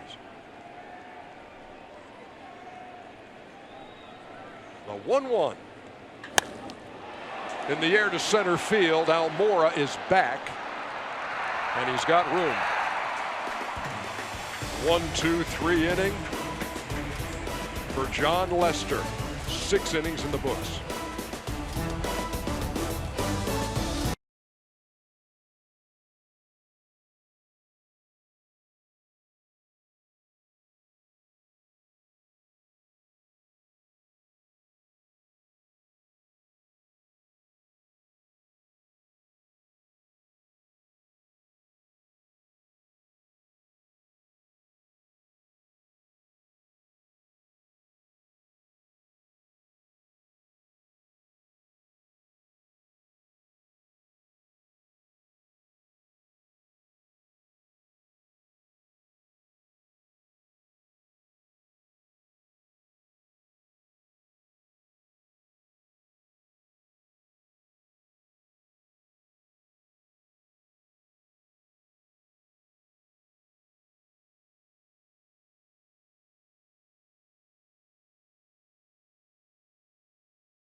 This copyrighted telecast is presented by authority of the Office of the Commissioner of Baseball and may not be reproduced or retransmitted in any form, and the accounts and descriptions of this game may not be disseminated without express written consent. Top half of the 7th, Ben Zobrist will turn around and bat from the left side against the righty Matt Albers after beginning the night on the right-handed side against Gio Gonzalez, who has since departed after working 5 innings, giving up 3 runs on just 3 hits, but 2 of them left the yard. Struck out 6 and walked 2. Zobrist is 0 for 2.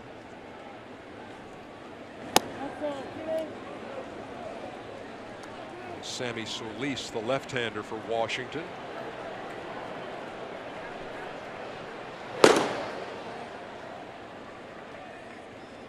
Throwing out in that pen makes everybody sound like they throw 106.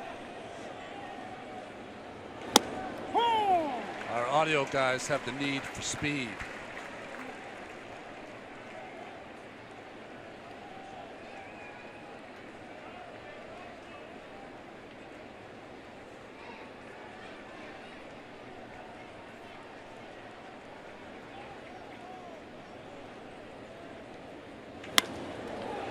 over the glove of Trey Turner and into left center for a hit. Zobrist, a wide turn, and he'll come back. Hit that ball right on the screws. Leadoff single here in the 7th.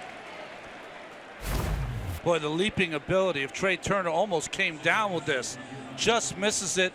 An outstanding work just over his outstretched glove. Great job by Michael Taylor getting that ball back in, holding Zobrist to a single. Here's Baez, who was struck out and walked.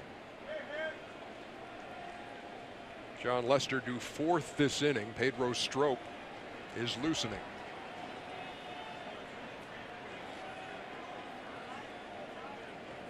Watch Baez on this first pitch. He hacks at it a lot. Takes that one, and it's a strike. You know, often I've said that. Baez takes a strike.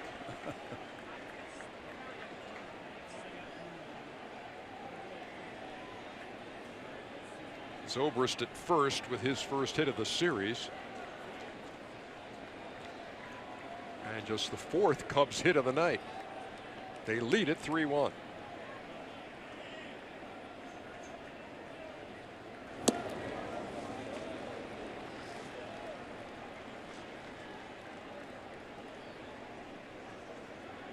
Albers came on in relief of Gonzalez, who worked 5.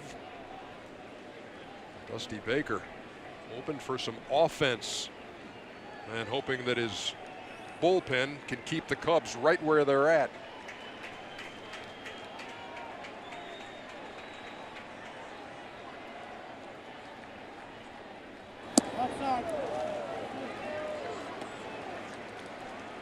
Well, the one thing, if you're a hitter for the Cubs against Matt Albers, can almost eliminate the inside part of the plate if you're a right-handed hitter. Most everything is going to be sinker away, slider away.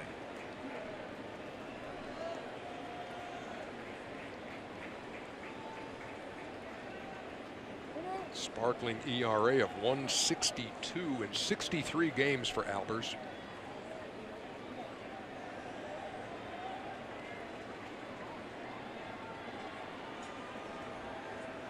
Here comes the 2-1. 3 balls and a strike. There is a palpable nervousness among the 41,000 here in Nationals Park. Well, Baez swings a lot of pitches off the strike zone, but this is where Albers has got to challenge him. Danger zone for the Nationals and Matt Albers.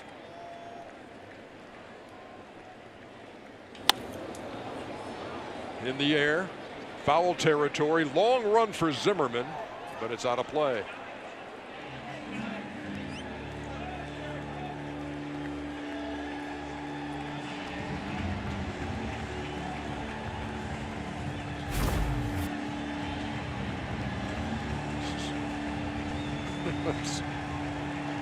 I saw him before. He fell out of his chair, and this time he goes tumbling backwards. Somebody just give him a ball. And this close. 3-2. Not really.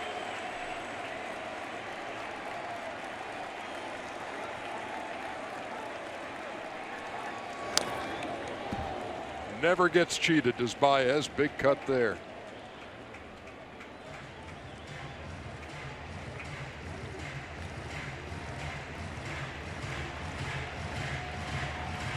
Then Zobrist, who singled to start the inning. Baez strikes out so often, really hard to start Zobrist here at first base. Albers keeps him close.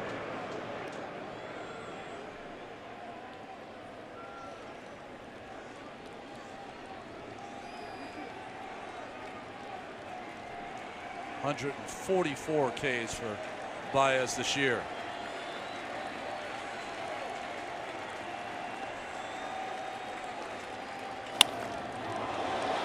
To left, where Jason Worth will make the play for the first out. I wonder what Casey Stern is up to in Atlanta. I think we're about to find out.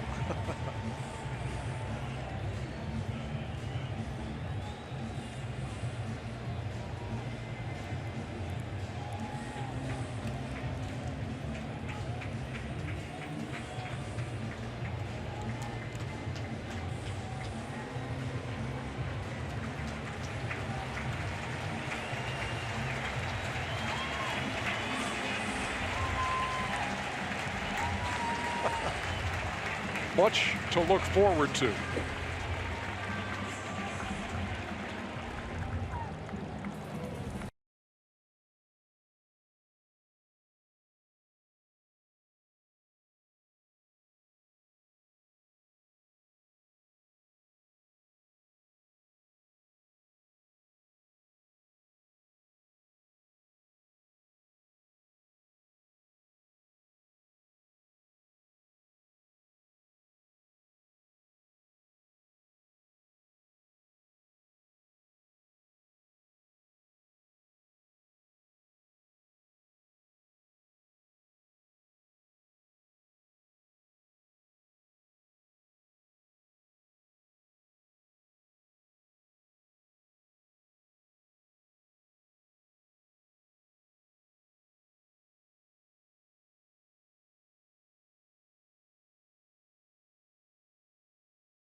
Back here at Nationals Park. Now the Cubs here, they won the NL Central, but it was a different path to the postseason than last season.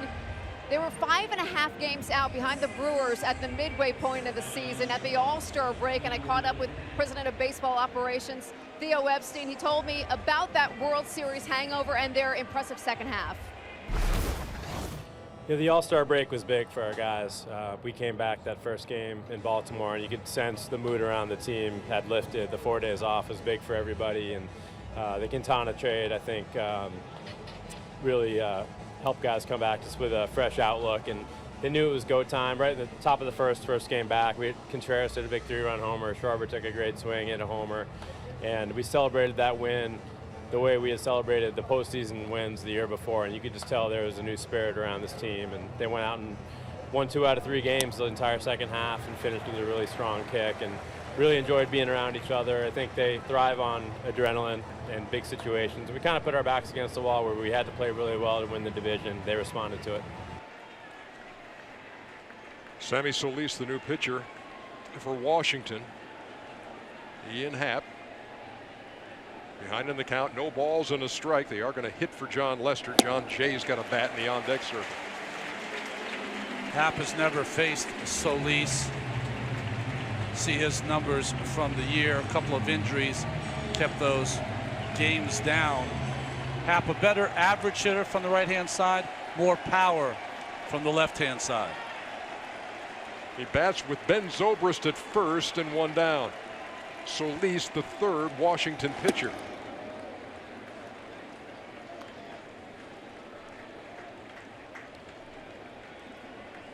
Solis appeared in 30 games. ERA higher than you'd like at 5.88.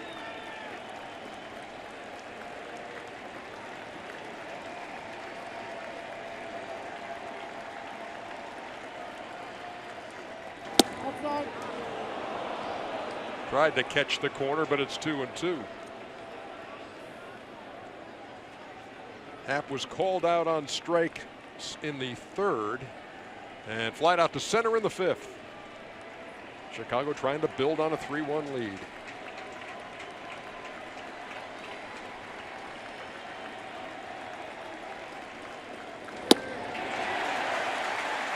And Happ goes down swinging for out number 2.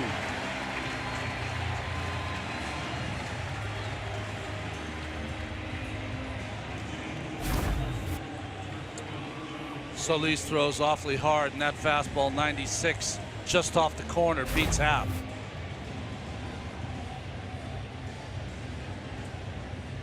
Lester's night is through as John Jay comes on to pinch hit. If you're wondering, hey, there's a lefty on the mound and you're putting up the lefty John Jay, everybody on the bench is a left-hand hitter today, as they went with a right-handed lineup against the lefty starter Gio Gonzalez. Starting pitching for the Cubs, 13 innings, 1 run allowed in the first 2 games.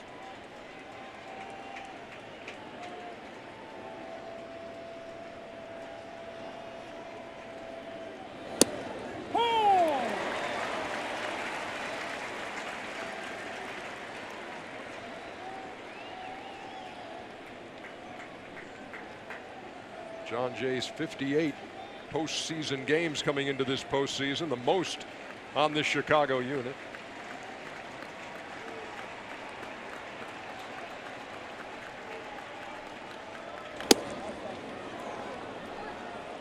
Had a double and scored the 3rd run last night's game. Just a flare down the 3rd base line.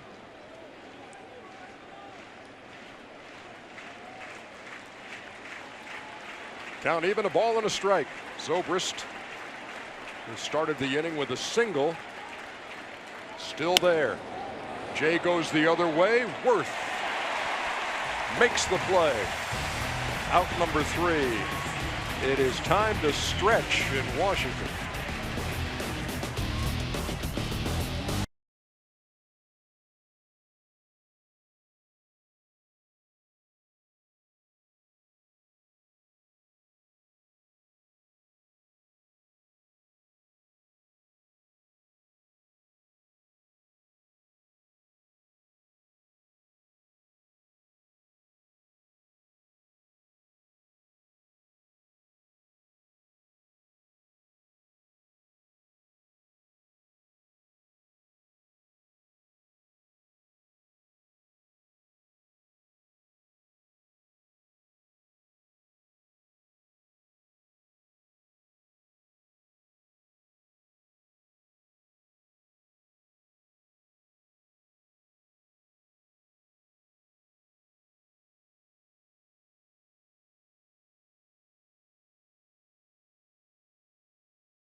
Tonight's game summary is presented by Geico as you watch game number 2 of the National League Division Series. It's best of 5 between the Cubs and Nats.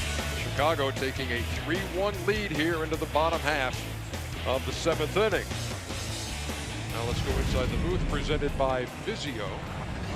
And this is Ron Darling, and he is not sponsored by anybody. All right. John Lester now in line to win his 10th postseason game. He loves this time of year, and you saw it again tonight. And his 20th postseason start. He just he knows when to get that big out. He knows what hitters to pitch around to get to a certain guy he knows he can handle. Just an outstanding job. But we came into today speaking about the Cubs have been hot down the stretch because they needed to be. And the Nationals hit 233 in September. And could they just turn it on like a faucet for their offense? And they have not done it in the first 2 games of the series. Shutout last night. Got a first inning run in this one on a solo homer by Anthony Rendon, but that's been it. And here we are in the bottom of the 7th with Zimmerman, Worth, and Wieters on. See some defensive changes for the Cubs as Jason Hayward is in right field. Zobrist now in left, and Pedro Strop on in relief of John Lester. Quick pitch for the first pitch from Strop. How a year has changed. Strop was one of the relievers that Joe Maddon was so hesitant to go to in the postseason last year. He's here in game 2. Zimmerman skies one into shallow right. Baez makes the play, 1 down.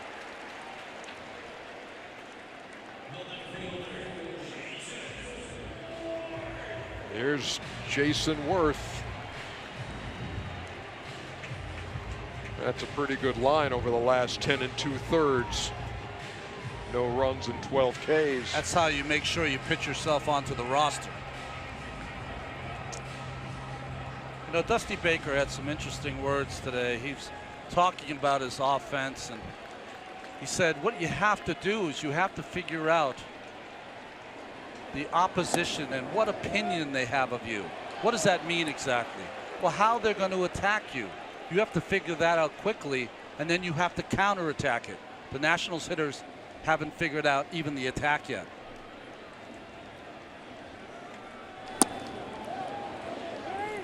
They're going to check again. This time Field and Culver says he did not go. He said he did go on the first pitch.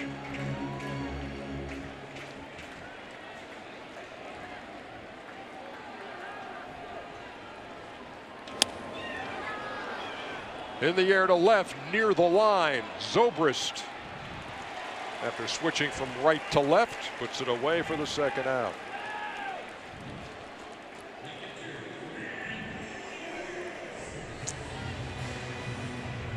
Look at this. Look at this list of what had been a potent offense for most of the year. I mean, you just feel like you're piling on, but only 2 leadoff men have reached in 16 innings. With 2 strikes, they're 0 for 23. These are just numbers that you never would have seen from this offense, at least the first 5 months of the season. Wieters turns around and bats left-handed against the right-handed Strop, who was an infielder at one time when the Rockies signed him. 4 years later, they turned him into a pitcher in 2006, and Wieters has been hit by a pitch for the 2nd time in this series, and he trots down to first.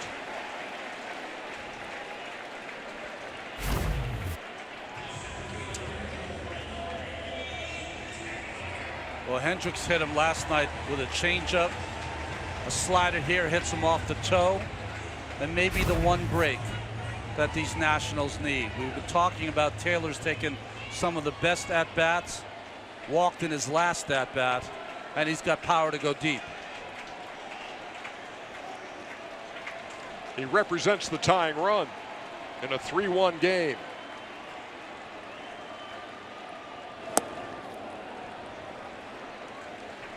Keeping Field and Culver busy down there at first this inning on another check swing, but he didn't go. Montgomery loosening in the bullpen.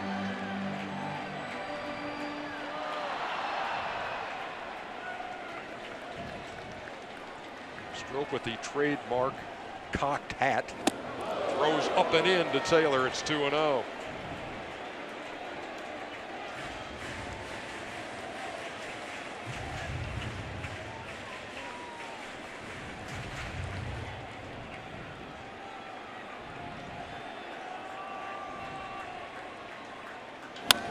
On the ground to third, Bryant gets the force.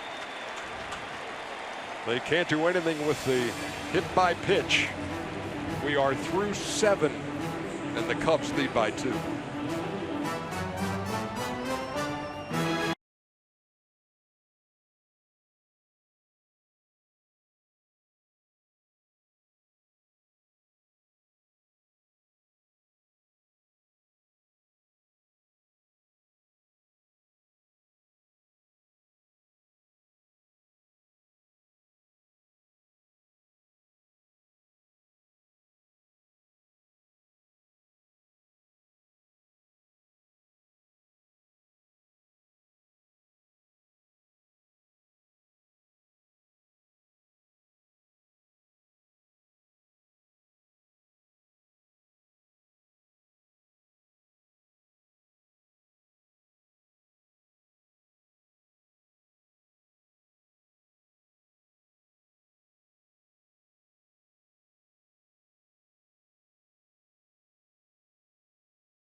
The 2017 National League Division Series is presented by T-Mobile, America's best unlimited network.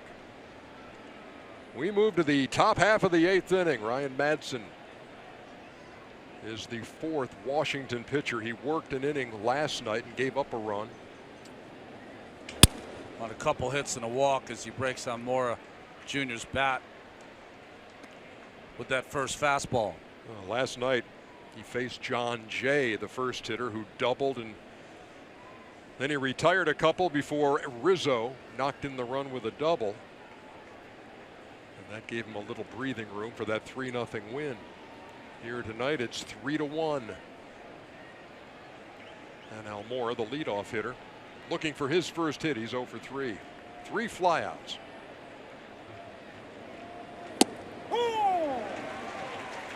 Yeah, you'd have to think that Madson's here to face the 2 right-handers, Almora Jr.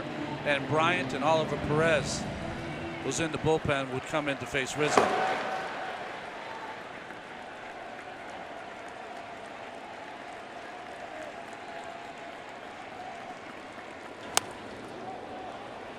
Popped him up over there by the Washington dugout and out of play.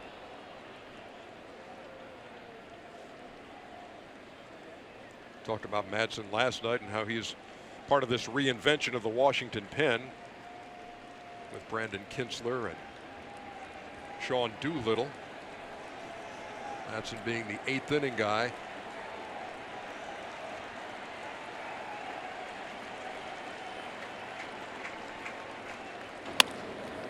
Rounded to third, and Rendon throws him out, 1 down.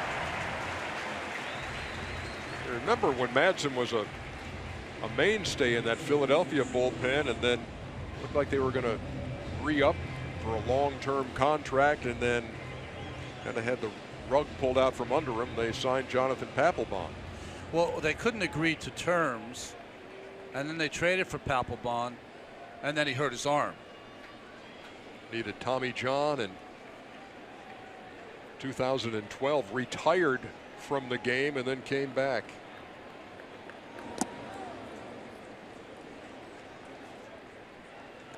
He's part of that Kansas City World Championship team in 2015. Boy, hard to miss 3 years of your prime and still come back and be as effective as Ryan is now. Bryant shatters the bat, and that's going to fall for a hit.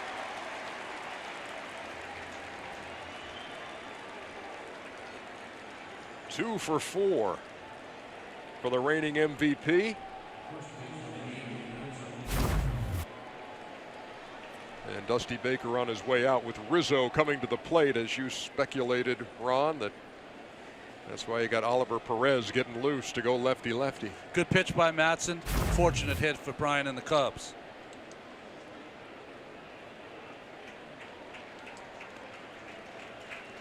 So Madson faces 2 hitters. Oliver Perez, the veteran, heads in from the pen to take on the dangerous Anthony Rizzo, who is homered tonight. We'll be back.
Let's take a look at tonight's Cars.com 5-tool play of the game. This was a big strikeout for John Lester. Well, bases loaded to end the 5th. Changeup chased by Trey Turner. And if that wasn't impressive enough for Lester and the Cubs, he came back up for the 6th and went through Rendon, Murphy, and Zimmerman. 1, 2, 3. Oliver Perez. Well, interesting choice here for Dusty Baker. Last 4 plate at bats, against Oliver Perez. 2 home runs by Rizzo.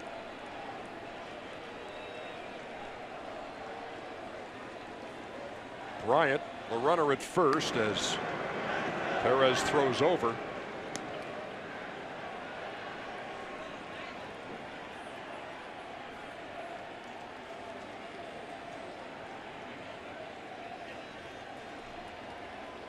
Rizzo homered in the 4th with Bryant aboard.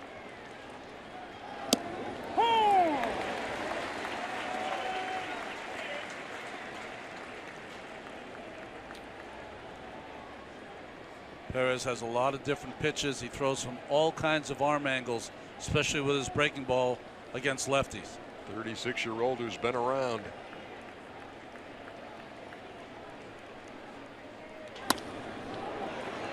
Turner will take it himself, and the athletic turn at second. Got the force, went airborne, and threw a strike to first.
Don't miss a minute of the 2017 National League Division Series presented by T-Mobile. Diamondbacks Dodgers Game 2 coming up on TBS.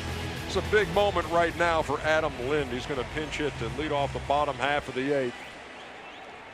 1,344 career games without a postseason appearance ends right now as he faces Carl Edwards.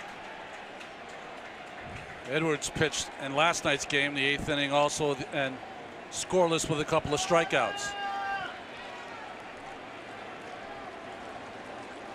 Lind has 4 pinch hit home runs this year as Edwards delivers, and there's a strike. He signed with the Nats in February. He'd been in Seattle, Milwaukee the year before that, and Toronto for several seasons before that.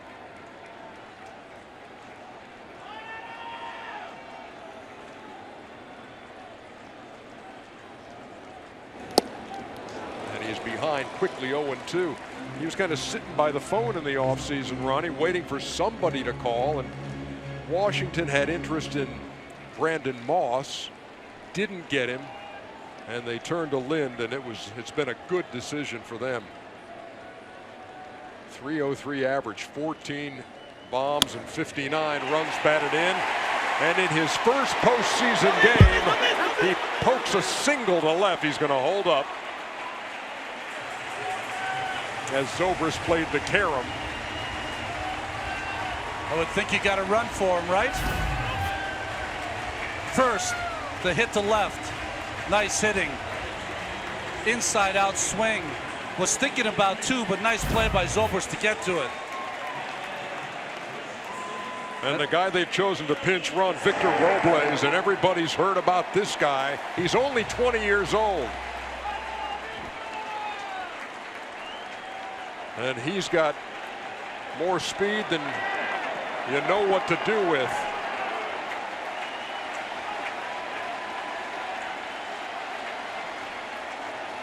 Trey Turner swings and misses. Turner's 0 for 3 and struck out his last time with the bases loaded. Go ahead, Ronnie. I can't get over Adam Lind. All those games played and first postseason at bat, leads off with a single. And then the guy who runs for him is just 20 years old, making his postseason debut.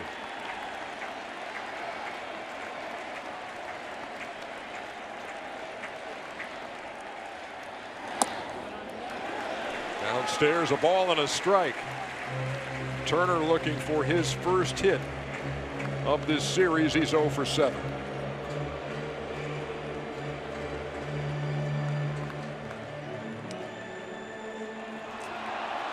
That's one of those. Been waiting my whole life for that chance. Now he's hoping that it works for the Nationals to try to get this game tied.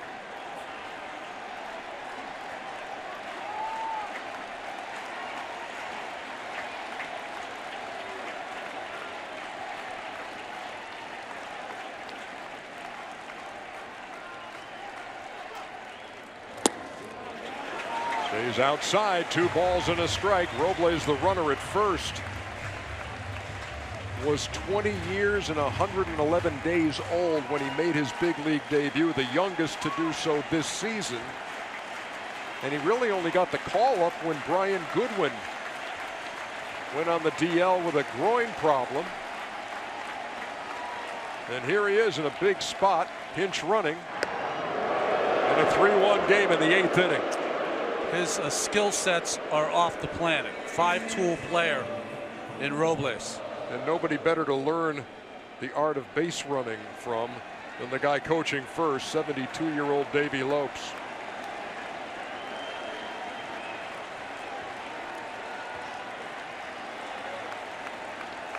Two balls, 1 strike. Fooled Turner badly there, 2-2.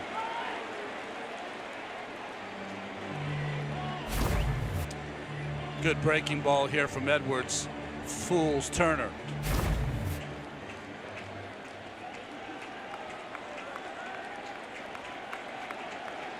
Crowd here trying to show some signs of life. They've been taken out of this game by the Chicago pitching.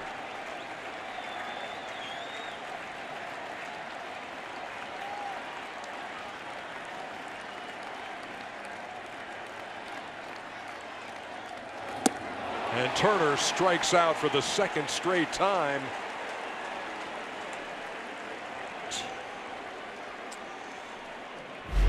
Well, the pitch sequence to Trey Turner.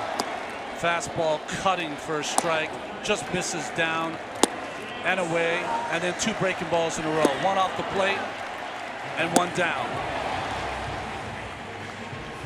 That's 0 for 8 with 8 strikeouts. 4 strikeouts, sorry, for Trey Turner. So 1 down with a man on. for Bryce Harper.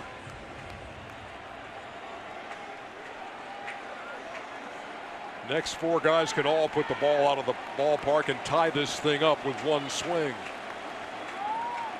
Harper 0 for 3 with a couple of ground outs and a strikeout.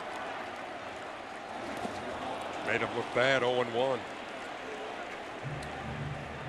I wonder if Harper had not gotten hurt and only got 18 at-bats in the last 8 weeks, would they allow the young right-hander to face Harper in this situation?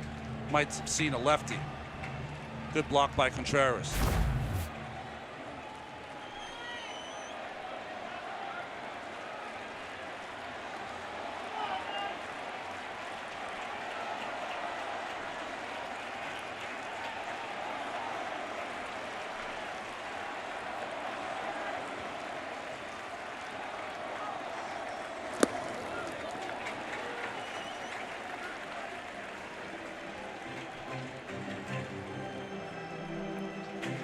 Harper had a hit last night, looking for his first one tonight.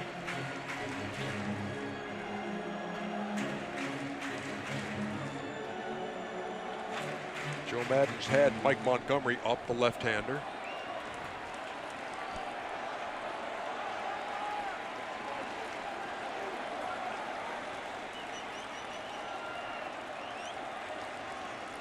We await the 1-1.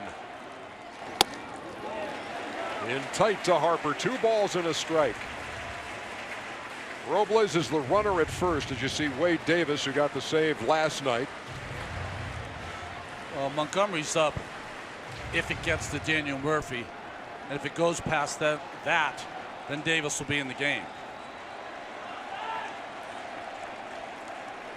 Robles, the pinch runner at first, as Harper waits on a 2-1 from Carl Edwards. Here it comes upstairs. 3 balls and a strike. Rendon, who homered for the only Washington run back in the first, waits on deck.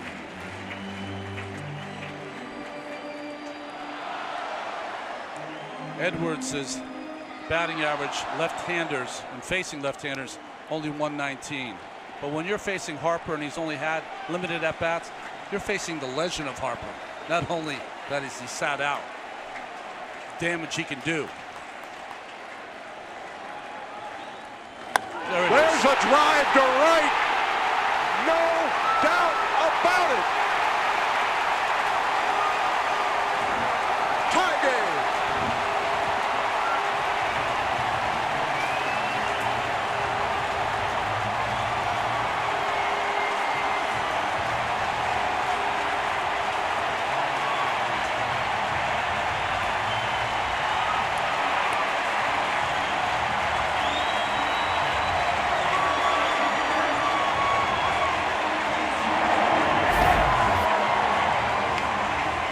Curveball from Edwards, and Harper did not miss it. A bomb to right field when the Nationals needed it most.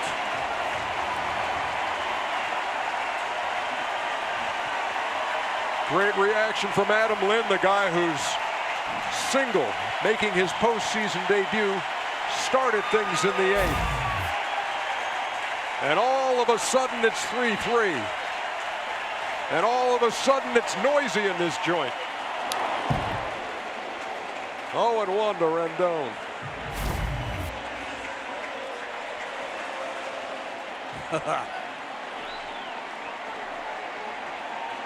And his hair was perfect.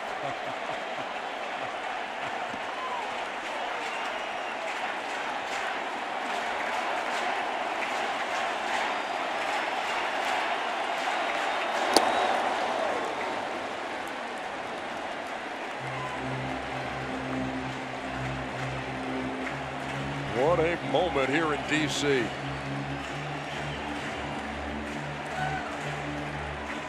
Worth the wait. Adam Lind. Carl Edwards ahead in the count, 0-2.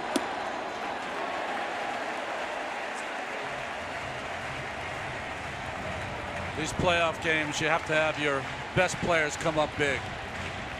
None bigger than A guy who only had 18 at-bats the last 8 weeks of the season. The legend grows.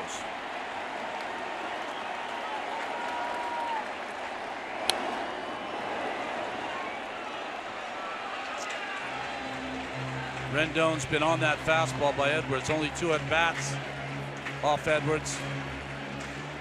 But a home run. This is hit.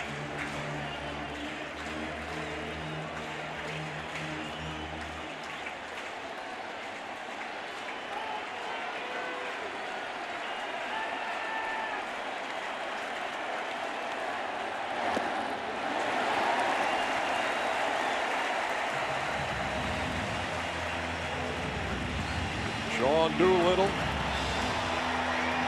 with the score now tied at 3. The fastball throwing left-hander getting loose. That's all he throws basically. 2-2 the count to Rendon.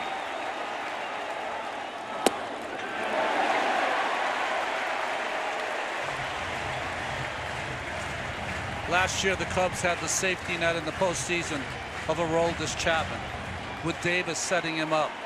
This year, the setup man is this young right-hander. Edwards worked a scoreless 8th in Game 1 and struck out 2, got him in order. The sledding has been a lot rougher here in Game 2.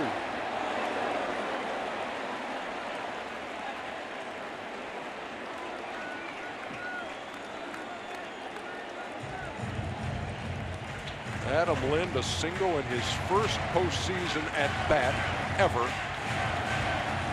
And then Bryce Harper, a titanic shot to right to tie the game.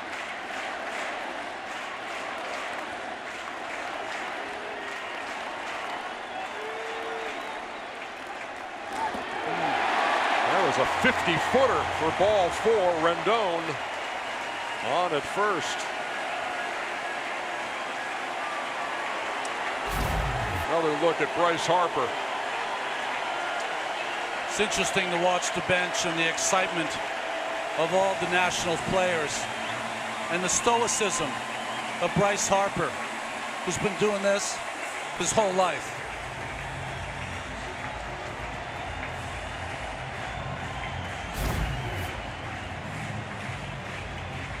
A much different outing in Game 2 than in Game 1 for Carl Edwards.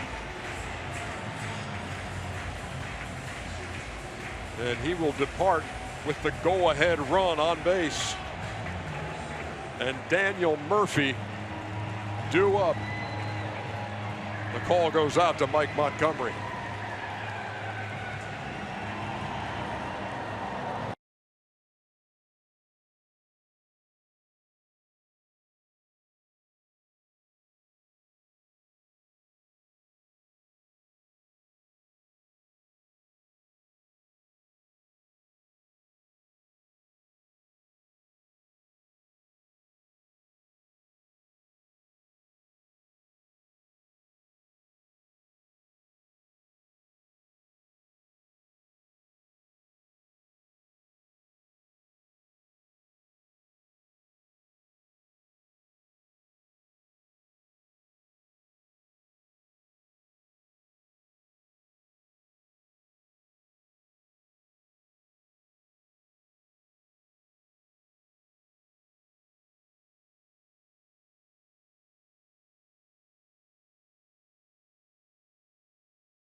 Well, whenever you see Harper have a big moment, helmets off, best hair flip in the major leagues.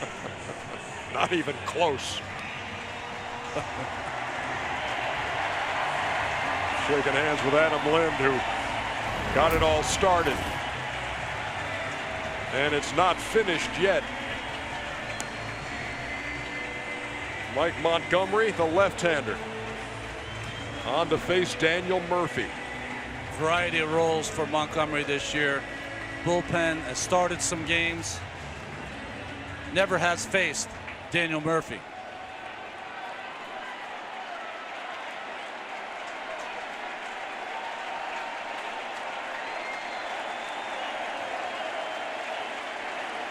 Rendon at first. Good speed.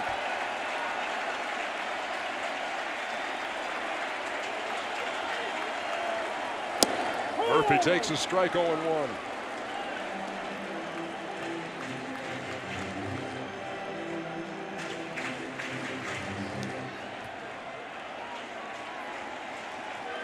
Murphy still hunting that first hit of this series. 0 for 3 tonight.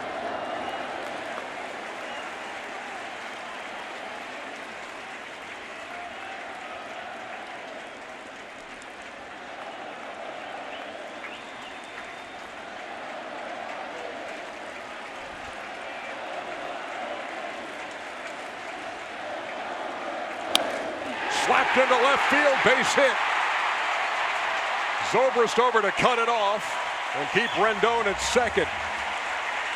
2 on with 1 out. Murphy's first hit of the series.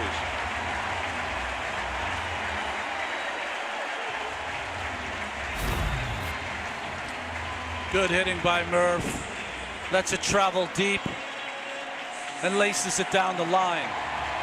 Just over the glove of Bryant. Nice play by Zobrist to cut it off.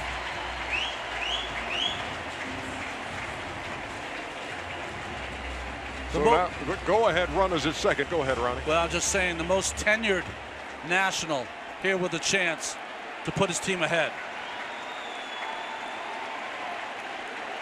First draft choice back in 2005 out of the University of Virginia. Takes a strike, 0-1.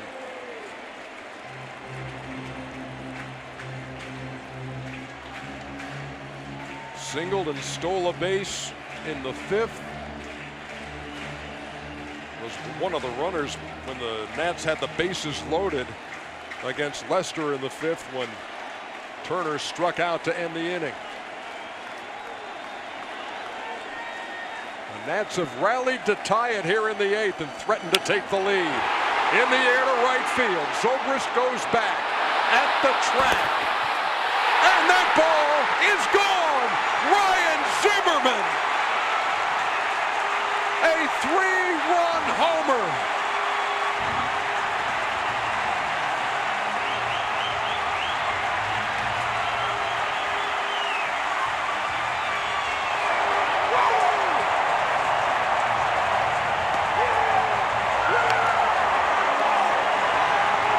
And suddenly, this Washington team has picked itself up off the deck in the 8th inning of Game 2. And how things have changed. Harper's home run was the switch. And these fans, this is what they've seen from this offense the first 5 months of the season. Magic like that.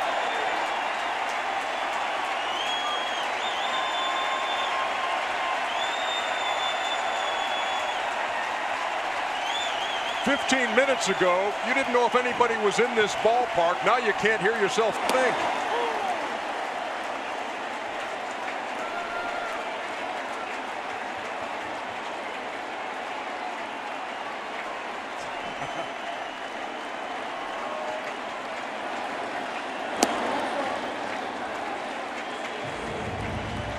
One and one to Jason Worth.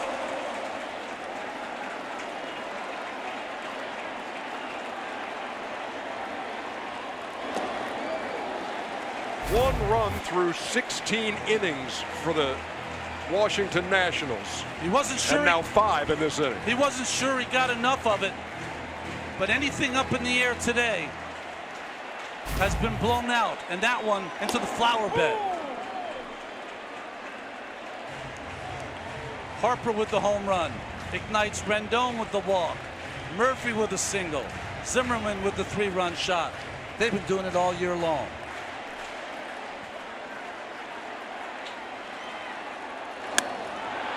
Pretty well hit by Worth down the line, but bending foul.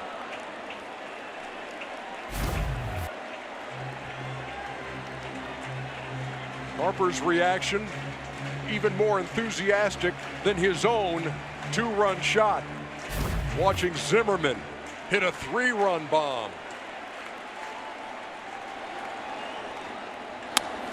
That was tagged too, but right into the glove of Addison Russell. Second out. There was the guy who lit the fuse.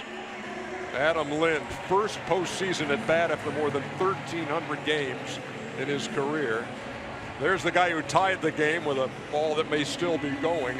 And there's Zimmerman, who barely cleared the wall, but it scored 3 runs. So maybe Lind was the igniter. The Nationals were 0 for 23 with 2 strikes until that 2-strike hit by Adam Lind.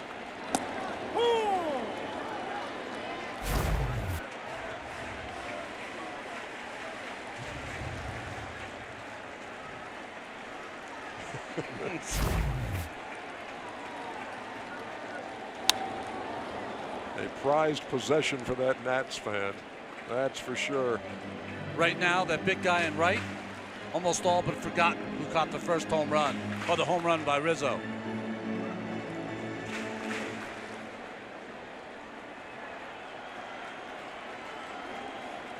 Just saw you on TV, says the text.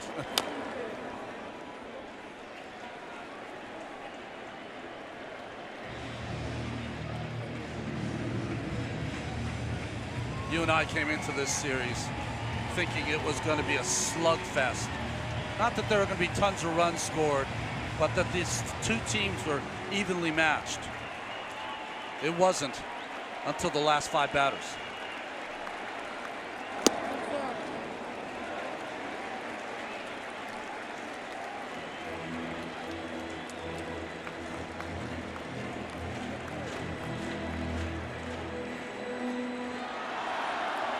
You see the difference in this bottom half of the 8th.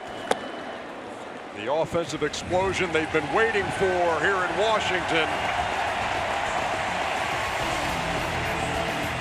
And suddenly we're going to the 9th with the Nats on top by 3.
2017 National League Division Series is presented by T-Mobile. Heard a lot of Metallica ringing through National Stadium. Renowned metalhead Sean Doolittle, the Washington closer, is on in what is suddenly a 3-run lead for the Nats. Contreras leads it off. You're going to see the fastball almost exclusively from this guy, Ronnie. Yeah, that is his pitch.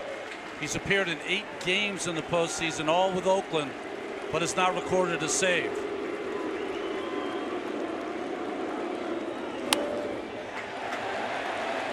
Foul back behind the plate, and that's going to be out of play.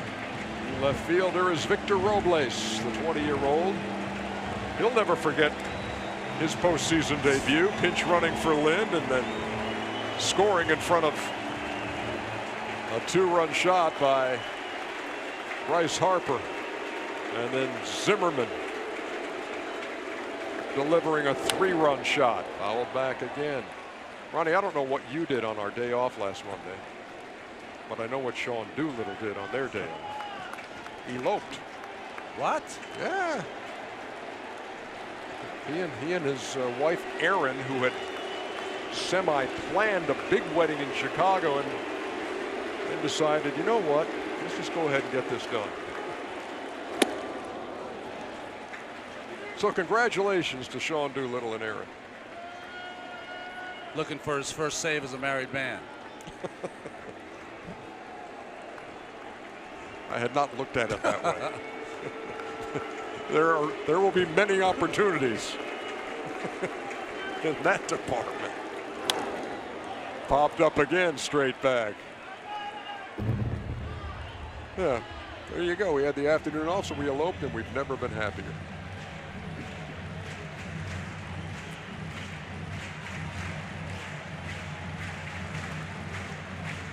Doolittle came over with Ryan Madsen in that trade for Blake Trinan and a couple of minor leaguers. The remaking of the Washington bullpen, which had been such a trouble spot.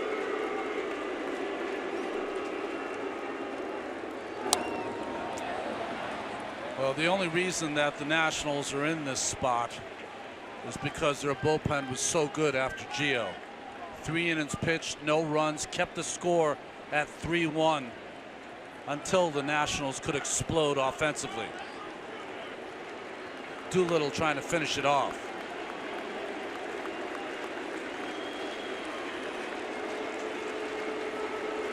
Another 1-2 on the way. Contreras goes down swinging out number 1 here in the 9th.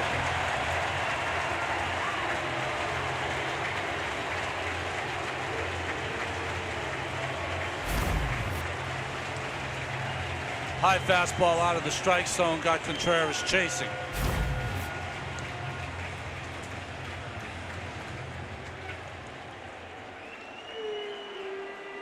Here's Russell.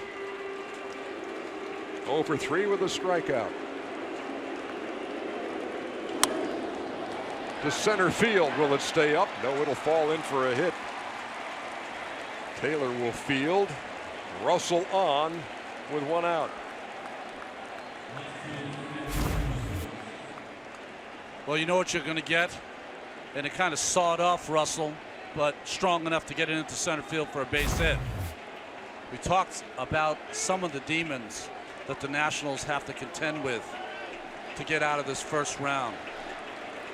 Offensively, they had to wake up. They've done that. Dusty Baker wants to have this postseason is making the right moves. And third, and most important, the way the year started with 14 blown saves, do they have the bullpen to close it off, to close the game?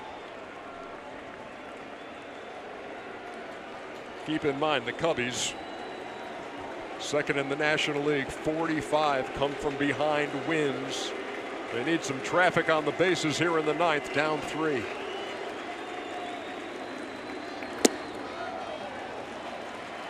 2-0 now to Zobrist.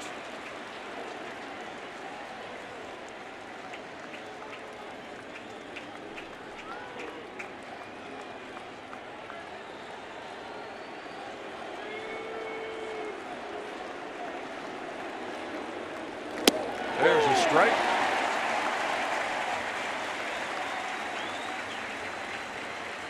Doolittle was 21 for 22 in save opportunities as a national.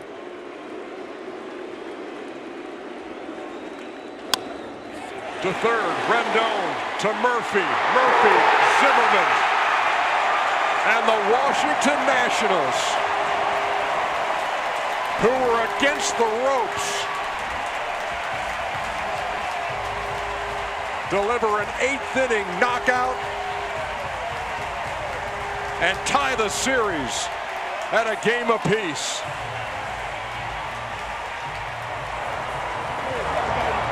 We saw the inning started with Adam Lind, who had never been to the postseason and played 1,344 games. We saw Harper, their great star, tie it up. And the guy with the most tenure, the face of the franchise, with a 3-run bomb to win it.